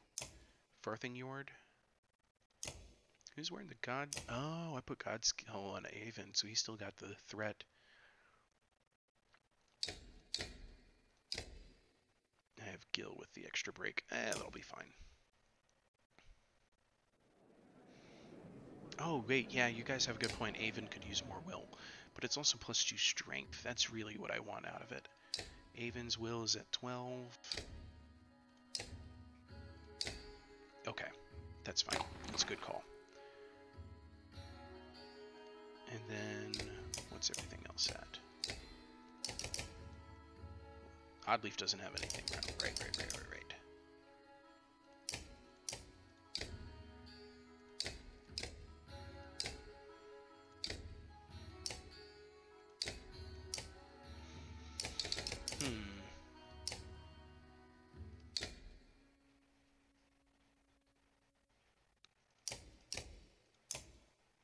Oh, this is tough. I guess we're actually going to give that to Oddleaf. Just in case. It's a good fallback.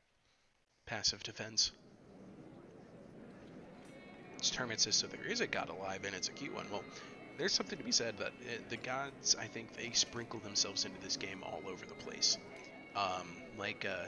Remember Unar, the crazy old man who tried to join our caravan in the first game? Pretty sure he's actually a god, because you find him right after one of the god stones, and he's acting less like a crazy guy and more like a man who just doesn't know how to be a man. You know, like he's more used to being something else. Puffing his chest up, throwing his beard over his shoulder.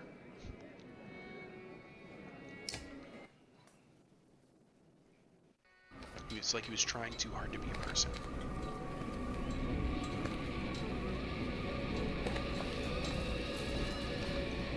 Alright. I think this is about to get very interesting. The sheer cliffs and boulder-strewn waters of the southern bank dictate the longship's course. The droning sounds of the dredge accent their quicker pace as they follow your ships along the northern bank. Dust and mist make it hard to see ahead. A hissing, rumbling noise grows all around.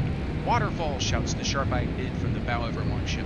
Oars instantly reverse, and you nearly lose your balance. Cutscene. I'll see you on the other side, guys. I hope it works out for you.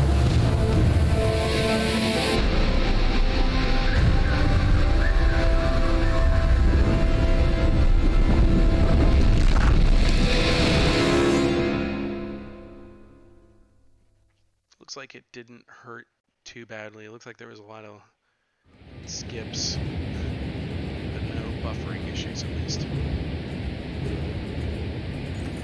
Alright, the roar of the approaching waterfall clouds your thoughts. The ships struggle, but their light weight makes them able to pull away from the river's deadly current. The thought of what more clansmen weighing down the ships would have done makes you shiver.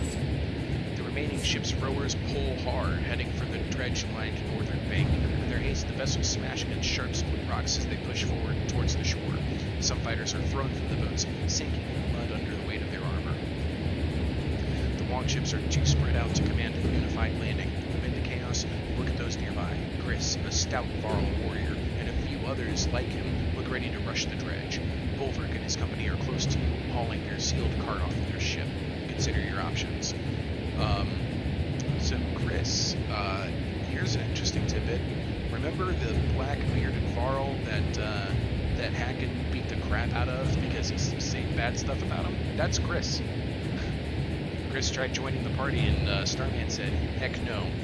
But yeah, now we've got an interesting choice to make here. Do we cover the battlefield with arrows? Oddly, do we ask for some help from the Ravens or from Bulwark? Do we tell Chris to make an opening in their ranks, or do we charge in ourselves? Not 3. Not trusting Chris. Okay. So is it oddly Bulwark or just charge? Charge. 1, 2, or 4 Starman? What do you think? 4? We're going in. Well, that's shifting out. What do you think, Starman? Do you concur with Chief Dreaming Out? I'm feeling it. I'm feeling the need. No trust. 4. We got this. Yeah, we're going in. Everyone with 1 ship trumps out as 1. Rocks from slingers clack off shields, and soon you're engaged in the chaos of battle. Here we go. Yeah, I am taking this team. Of course I'm taking this team. We're ready for battle.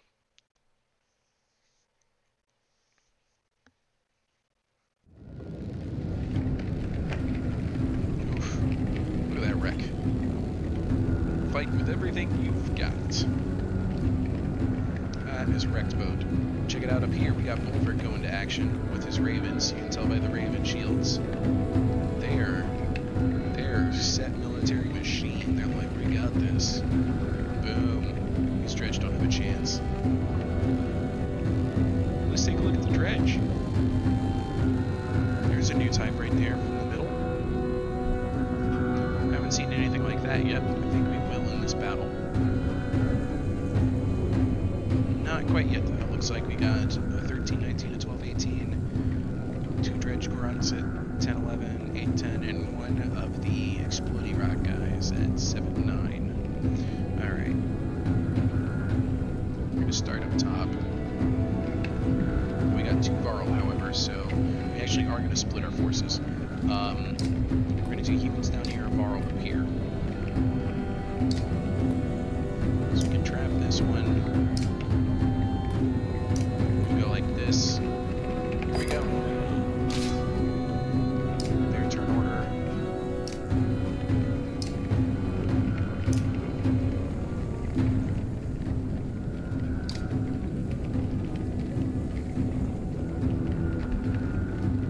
I'm going to start off with an easy stone wall. Nice and low. Easy peasy.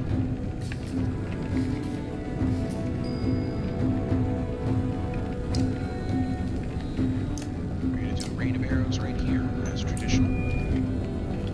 I'll bring that one down to 12 when they step in it. Watch your flank, something skulks from the shadows. Look at these.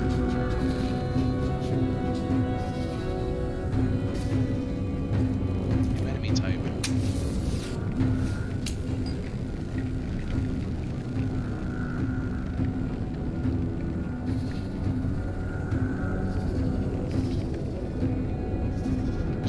Send Rook over to take care of the first one here. Yep.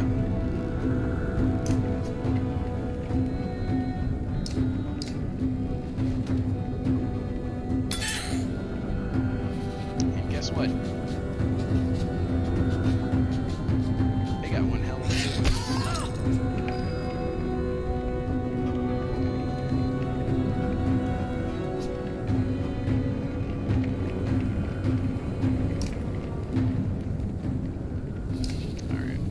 lightning time.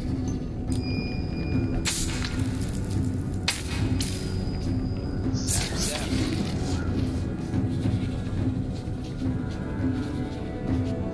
Oh, they can pass through friendly units. And they can disappear.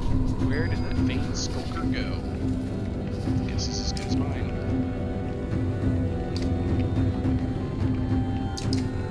More of those damn skulkers.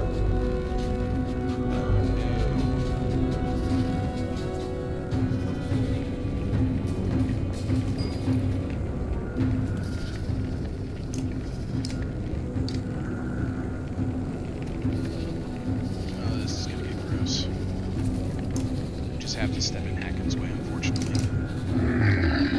And yeah, that big guy's stepping up.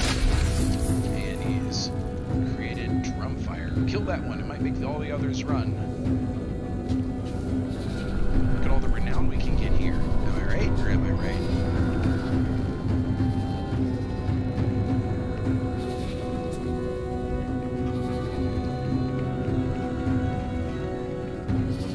I'm trying to think if there's a way. I don't think I can, no. Alright. I was hoping I could blast this guy into the trap. That would be lovely, but not this time. Skulker in the back. What's your move? Get up to there. So I'm gonna step here. Yeah, here. Stonewall. Do the full value one this time.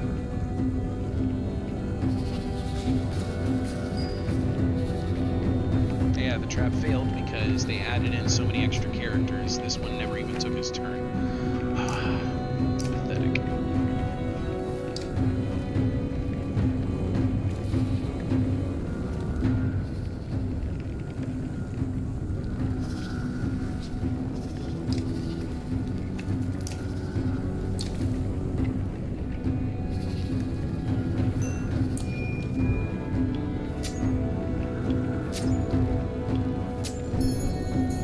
That's a pretty heavy investment for a spot that I don't even know that guy's gonna step in. It might have been a mistake.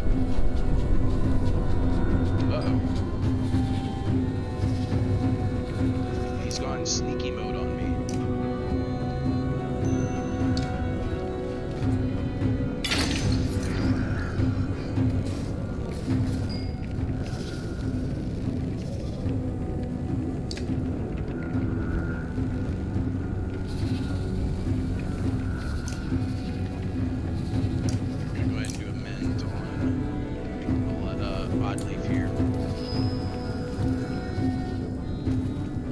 Step in. Oh, one of them was a crit. The second one was a crit. Holy cow, all three hits were crits. Yikes. It was amazing.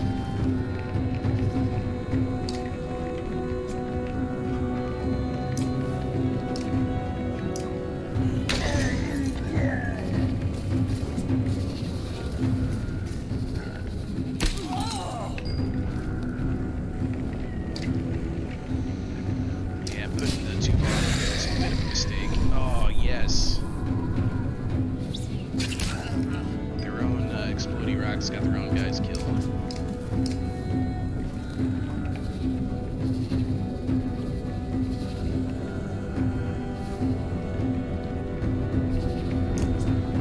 Trying to get some work done. 7 rings.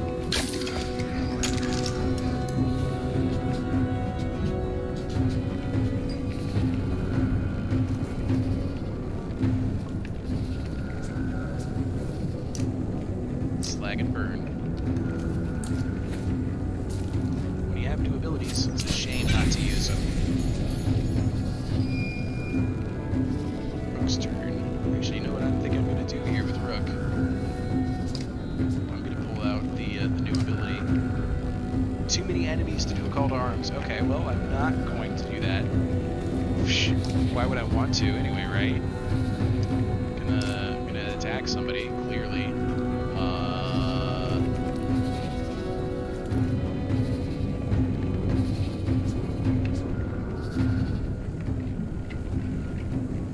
Just gonna take that tiny one out here.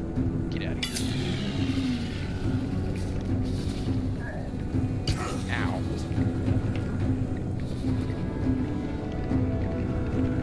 Just gonna do a small arc lightning here. That'll kill both of them. Yep. Nice break.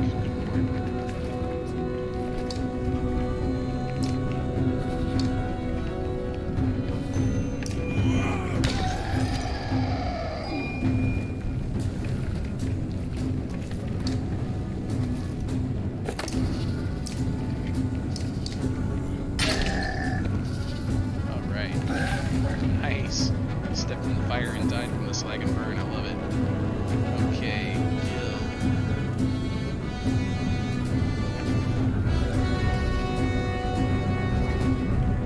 Just step over here. Taking your extra weight. Break some armor.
Time to make some extra kills here if we can.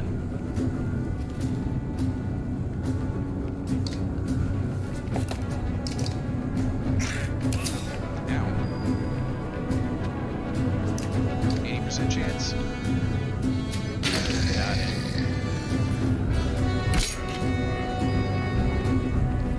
This is all about renown. Renown's village.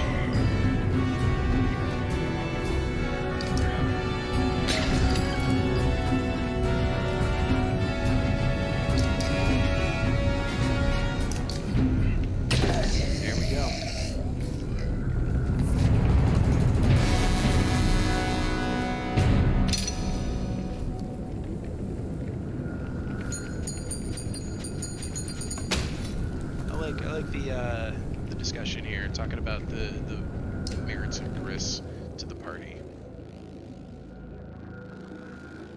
Brookhorn guy's name is Bulwark. So Hacken works his way through frantic clansmen on his way to you. You made some tough calls on that river. If those ships had been loaded down with more people, no telling how many we would have lost. Thanks. Too bad the landing was so rough. Hacken squints into the distance. Their next attack is coming, and this time they'll come in force. What do they want? They seemed keen on our supplies, but that can't be it, can it? That wasn't their reason for attacking us at Boarsgard. Juno and Avon approach. There may be a way out of this situation. A gamble to be sure, but we believe it's our only chance.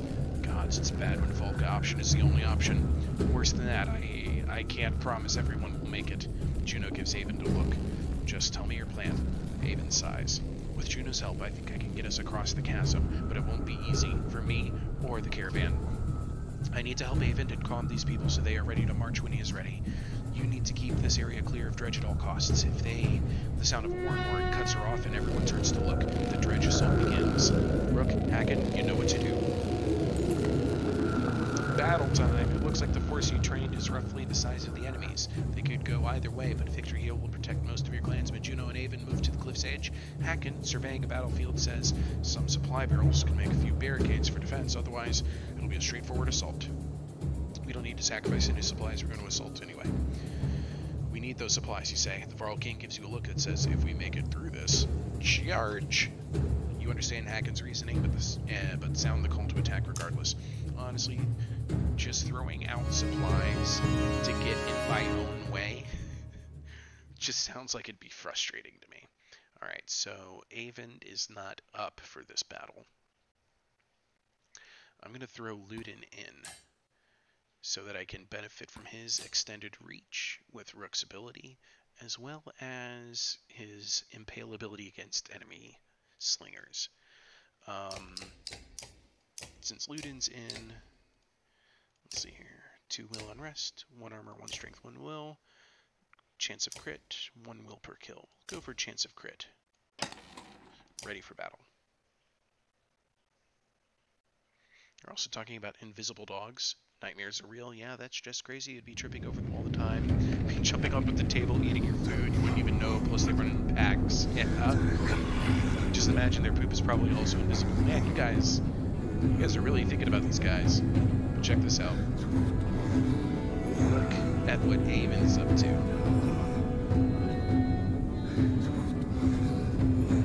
And down here, we see all of the clansmen trying to figure out what they're going to do. This one's like, you know what? It's the end of the world. I'm just going to sit back, relax, and enjoy it. I got a Varl behind me. If the Varl dies, I wasn't going to live anyway, right? See over here, some of the supplies are already being used as barricades. Against my orders. Alright, so what dredge we have? We have 10-15, 8-10 grunt, 9-9 exploding rock person, 10-15 again, and a 16-11. So I'm going to set up so that my spearmen can get straight at their slinger. I'm going to put my tank over here. I'd leave right behind. Hacken and Ivor to either flank. Rook supporting. Spearmen on the inside. It's their turn order. Oh, look at that. So this time I actually stepped right where they're going to begin.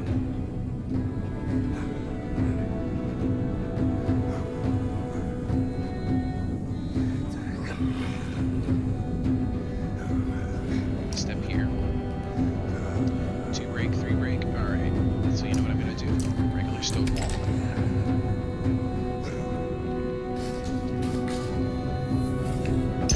Oh, he pushed me back. Look at that.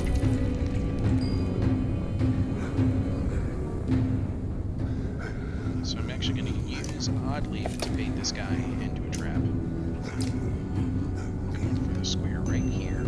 So I'm going to make him spend the willpower to step there. And as soon as he steps in it, he's just going to lose 6 health. And maybe if she crits, it'll be 12 damage instead of 6. Alright. Sending him straight into the battle. Straight for the impale. Bam! 3 points of damage. Pushing her back. 1, 2, 3, 4 more steps. Already down to 3. Step 10. Perfect. Boom, boom. Artery strike. There was a crit on the last one. Love it. Okay.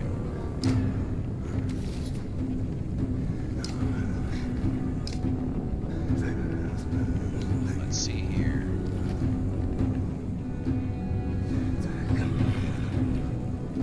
Don't want to get in Ivor's way, so I'm actually going to step to this square. We're going to go with a Mark of Ray. Dealing 3 break.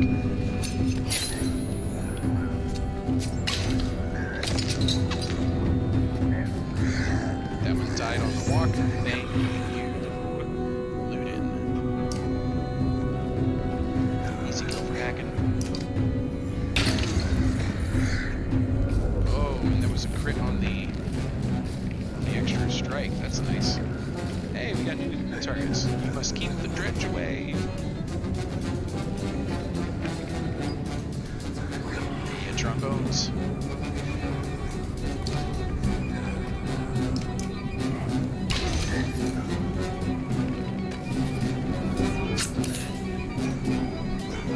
It's alright. We can take that.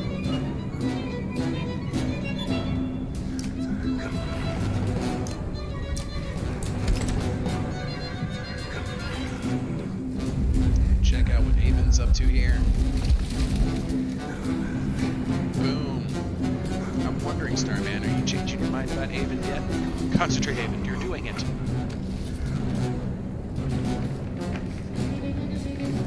Starman says he likes the chilling guy. Totally would be me. Oh, it looks like you guys got this. I'll just be here for emotional support. Sit and watch. Alright, Chief Tyranny, thank you for coming in. You'll be here for another half hour. I think we're almost done with the chapter anyway. Let's see here.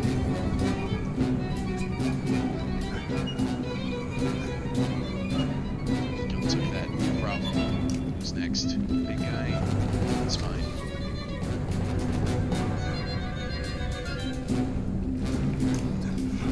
Gonna try and slag and burn. Nope. Gonna do an easy rain of arrows. Right here, just in case this one decides to go for it. I don't know what their plan is going to be. Oh look, more dredge.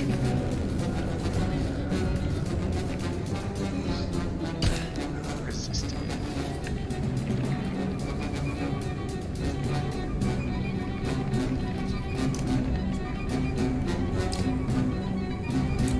Gonna use more of the impale on these just make them walk it off.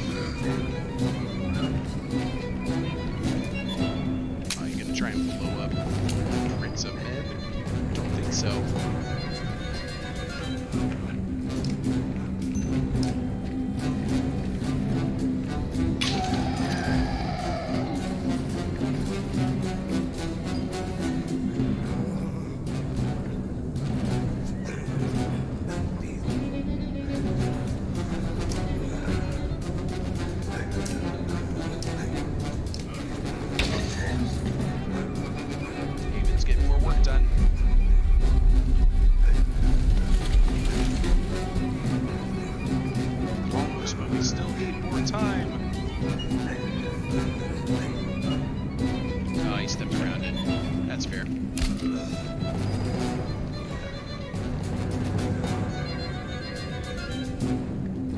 Exactly, just gonna buy every step in it, so I'll have to make that kill.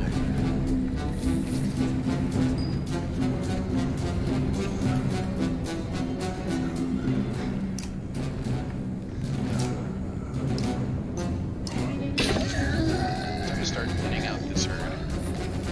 Well, that one almost bought the farm on the walk.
should work. Clear away the dredge, we can proceed. Oh, goody.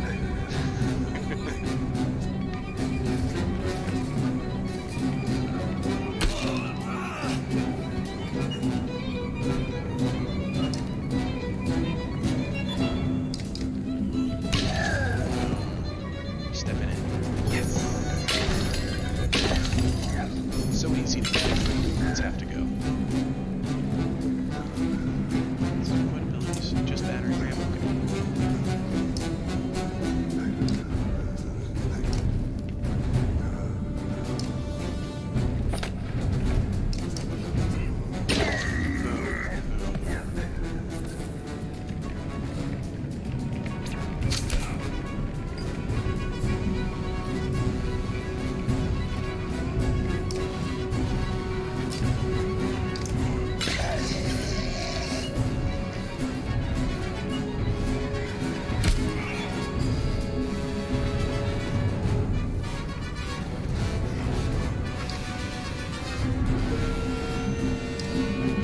Chance of success.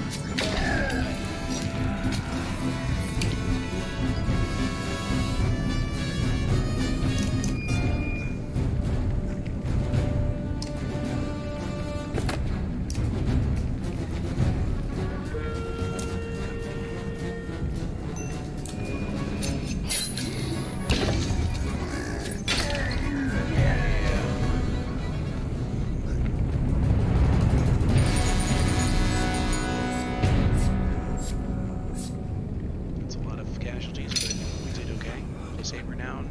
Our forces defended the lives of 163 clansmen. And there's 20 more renown, so 28 renown for the battles. Juno walks onto the floating island, cradling a kid goat in one arm. She looks strained, but beckons to the families to follow. You shout for everyone to start moving, but the fighters and clansmen alike remain motionless, large chunks of earth bobbing in midair like ships at sea as everyone unsettled. Finally, Ivor takes the reins of a yacht loaded with the supply cart and walks out onto the first floating stone. It supports the load without issue. We go this way or the dredge kill us all! His words are punctuated by slinger stones thudding into the ground only feet away. Men pick up their children and start running. The caravan animals squawk and bleat in the frenzy. Varro push through the crowd while others fight to follow in their wake. The frightened mob tramples a few and knocks a couple more from the ledge before everyone is strangely pacified. Even you feel a sense of calm settle your nerves.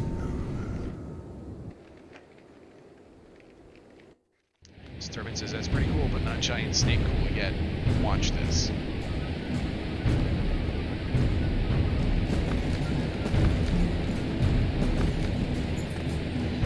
wounded and elderly struggle to make it onto the floating rocks, while fear of the bridge paralyzes the legs of others. The dredge can chase, crossing onto the bridge without hesitation. Charge into the dredge? Ask the we're charging into them. You launch yourself into the approaching dredge, swinging your axe wildly and driving a few backward. Other fighters and archers follow your lead, pulling off the dredge until the last of the clansmen make it past you. The stones under your feet begin trembling, and you realize it won't hold much longer. Run! You shout to the fighters who join you. Almost all push forward as the stones nearest land all the way onto the castle below. Hey, 2 renown for that. Sweet.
Violently jerking him off a crumbling rock. Keep going, you shout at him.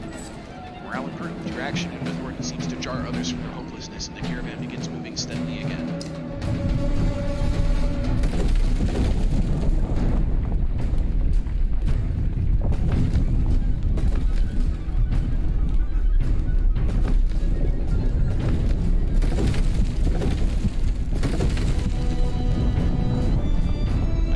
the serpent's been through here. The stones behind the caravan are falling faster than the rising ones in front. The rear clansmen are pushing forward in a panic. Ulrich shouts, "Knock some of those people over the edge before we all go down." People gasp and flee from him. "We are carrying too much," Ivor says. "We've got to get rid of something before that Mender drops us all into the depths." Look around and see only people, food, and the massive cart the ravens are hauling. Only two of those are an option. Drop more food, or Bolvark, throw that cart over the edge.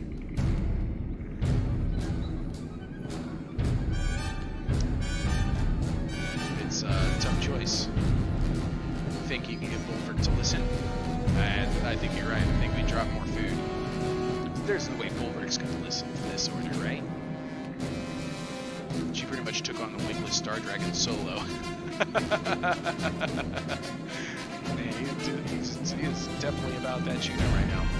The ones closest to the supplies look at you bewildered. "We won't need food if we don't make it across," you shout. Slowly, a couple of carts are unhitched and shoved over the edge. Haven's relief is almost instant and the bridge extends, giving everyone more room and time to move. 25 supplies, that's fine.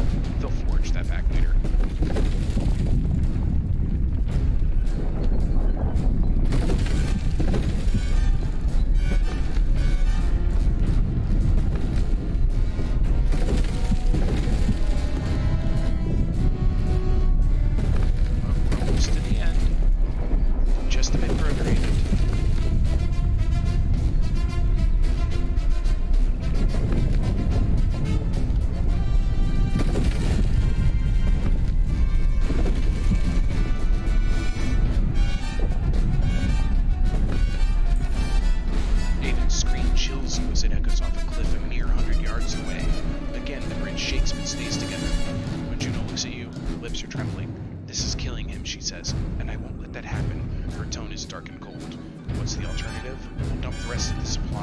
This was your plan.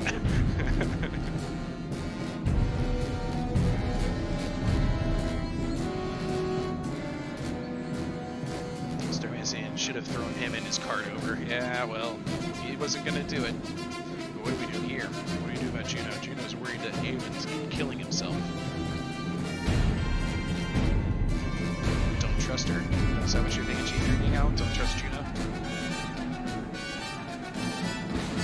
We'll dump the rest of the supplies. Or number one, what's the alternative? Yeah, I'm curious, what is the alternative? She says nothing, but looks toward the rear of the caravan. Governor Rugga and many others from Borisgard are back there. Not silently and approve dropping the rear of the caravan. You just told me the caravan are important. Haven must try, or the food. Get rid of the rest of it. So the choices are food, or Governor Rugga and the rest of Borisgard. Food? Governor Rugga. Governor Rugga?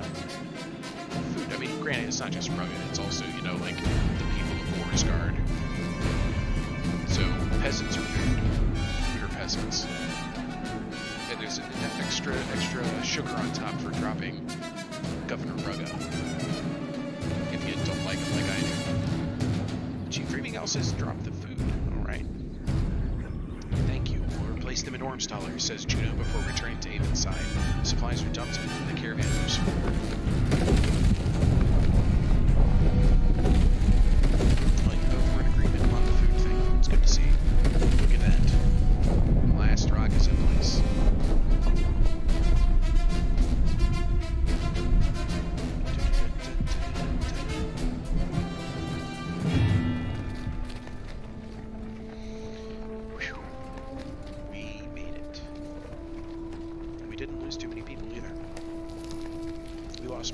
Fighting the dredge than we did crossing the chasm.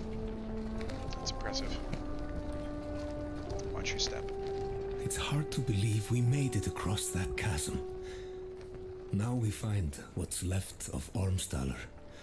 Once a great trade town at the fork of the Ormsa River. How many lives must have been lost here? Looks like a few buildings might have made it. Whatever caused that chasm completely destroyed this place.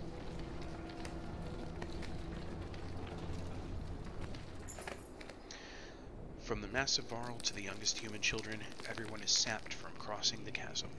Tents are loosely strung up and gear is thrown on the ground as everyone falls asleep. You manage to post a few guards out of habit before sinking down against the crate, wrapping your cloak around you and closing your eyes. Your chest aches as if from a wasp sting. Feeling around for the cause of it, you look down between your leathery gray fingers running over a red stone breastplate. Gasping, you open your eyes to find your cloak still wrapped around you, no stone armor underneath. The caravan still asleep, snoring more prevalent than usual. You're able to drift off for a bit more rest before facing the tasks of the new day.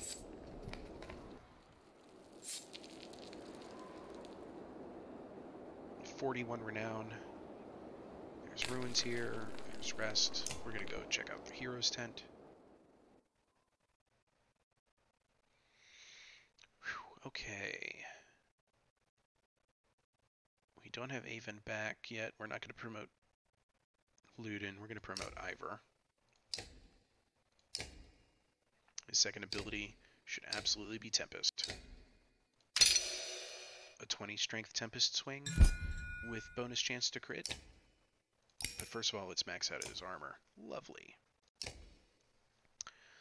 And then... how about Rook? He's the hero of our story. Gonna give him the extra chance to avoid armor attack. And we're gonna do the same thing for... I think it's actually in this one. Dodge.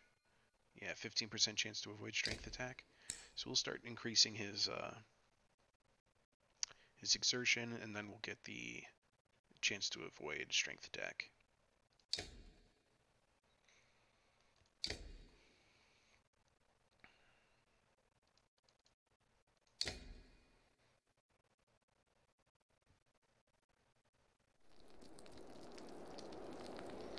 Let's go check out the ruins. You make your way across the broken bones of the former trade town, curious as to what's inside this building, which is still somewhat intact. The structure groans as you enter, and you hear yourself whispering, "This ain't worth it." After a quick survey of the room, only two things stand out. A stone with strain etchings resting on the broken mantle, and footprints in the dust near a small door in the wall. A gust of wind blows up from the chasm, and whole buildings creak. "I know you're there. I'm here to help." A small door creaks open, and a child looks at you. "Come here," you say. "This place isn't safe." Her red hair catches the light. "Alette," you shout. "I can save you." You reach for the child, who is terrified by your appearance and words. She slams the door closed, and the building shudders. Wooden planks around you snap, and you barely have time to flee before a large section of the structure crumples off the cliff. You sit in the dirt staring, emotions knotted in your throat. Well, that was delightful.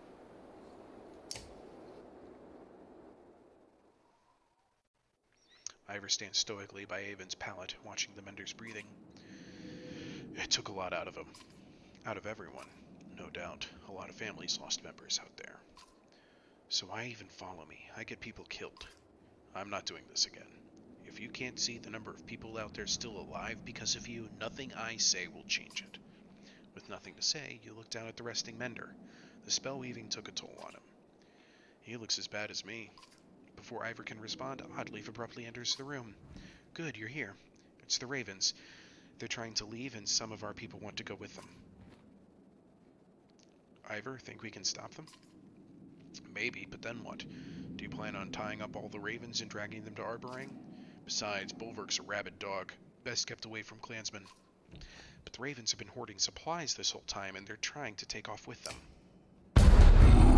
Now stand down, or you'll be missing more than your horns. Stand down! You son of a yacht!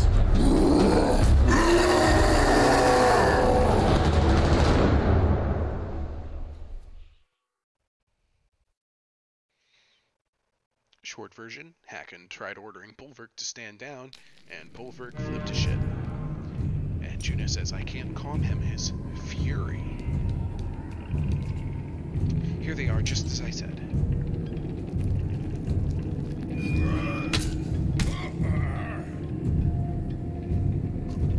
Bulwark's lost his mind. Take him down. Yeah. So we got two threats here. We have Falka and Bulwark.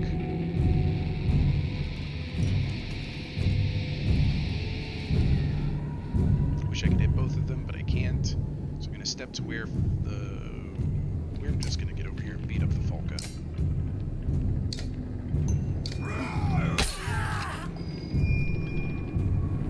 She's championing Bulwark. Good for her. And look who it is. This will get his attention.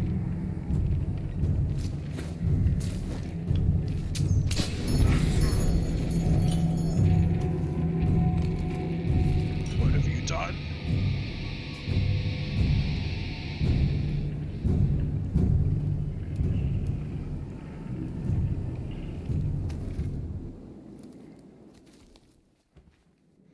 The clansmen chatter as Juno converses with a dazed Bulwark quietly.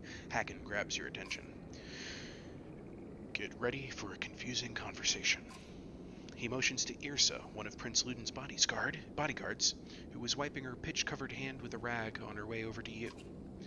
Good timing, witch. How is it you're still alive? Hacken. Me being a witch was our secret. I'd hate to have to poison you. Whoever this woman is, she just completely stunned two Varl within moments of each other. A friend of yours, King Hacken? King? Hacken attempts an enigmatic smile before answering you. Rook, meet Prince Luden's bodyguard Yrsa. I just assumed she died when we lost her. Well met. If there's anything I could do, Yrsa holds a finger over her lips to silence you, and then winks. You watch as she departs and finds Prince Luden among the loitering clansmen. Strange, that one. Stranger than Bulwark being as tough as a damn sunder? I should have mentioned he's a berserk. Probably the last of his kind after Einertoft. The Varl King laughs at your blank look. Berserks lose themselves in the fight. They're as strong as cold bears and just as wild. Hard to save their friend or foe in a fight. So Amender magics us over a chasm, and you two decide to kill each other? I wasn't going to let him take our supplies without a fight. Caught him trying to take off supplies he'd tucked away. Couldn't let it happen. A cool anger glistens in Hacken's eye when he looks at Bulwark. Why does he want to leave? Says you've been bad luck ever since arriving in Boersgard. I can't say I blame him for that. The two of you actually laugh for a moment. I'd bet his main reason for leaving is just to be in charge again. Run jobs, keep his ravens in line. Like most of us, he's looking for something normal to grab onto. Whatever his reason, I hate that some of ours are going with him. We've done what we can for them. Do we punish them by giving them nothing? Do we be generous and split our supplies, or do we offer them just enough to last a couple of days? Out from nowhere, it's the witch. Yes, guys, it's Yrsa the witch. She's back.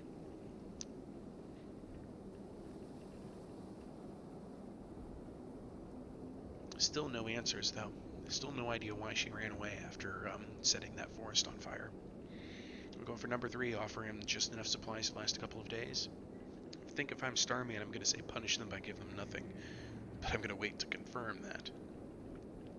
And then I'm probably just going to have to flip a coin. But I think I'm going to go with 3, if it's me, personally. And there's a reason for that. I'm going to go with 3. Here we go. I'm going to offer him enough supplies the last couple of days. We've got a lot of mouths to feed. The ravens can make do with a couple of days of food and live off the land afterwards. There's a reason why I'm saying that. That sounds about right. You've got a better head for me than these things. Now, let's see what we can find in what's left of this place. Chapter 9. Cast the bone into the air. But we're just going to go ahead. Hit that quit game button. Folks, I'd like to thank you so much for coming in. It's late. We're up to Chapter 9. I will see you in Part 9 next time.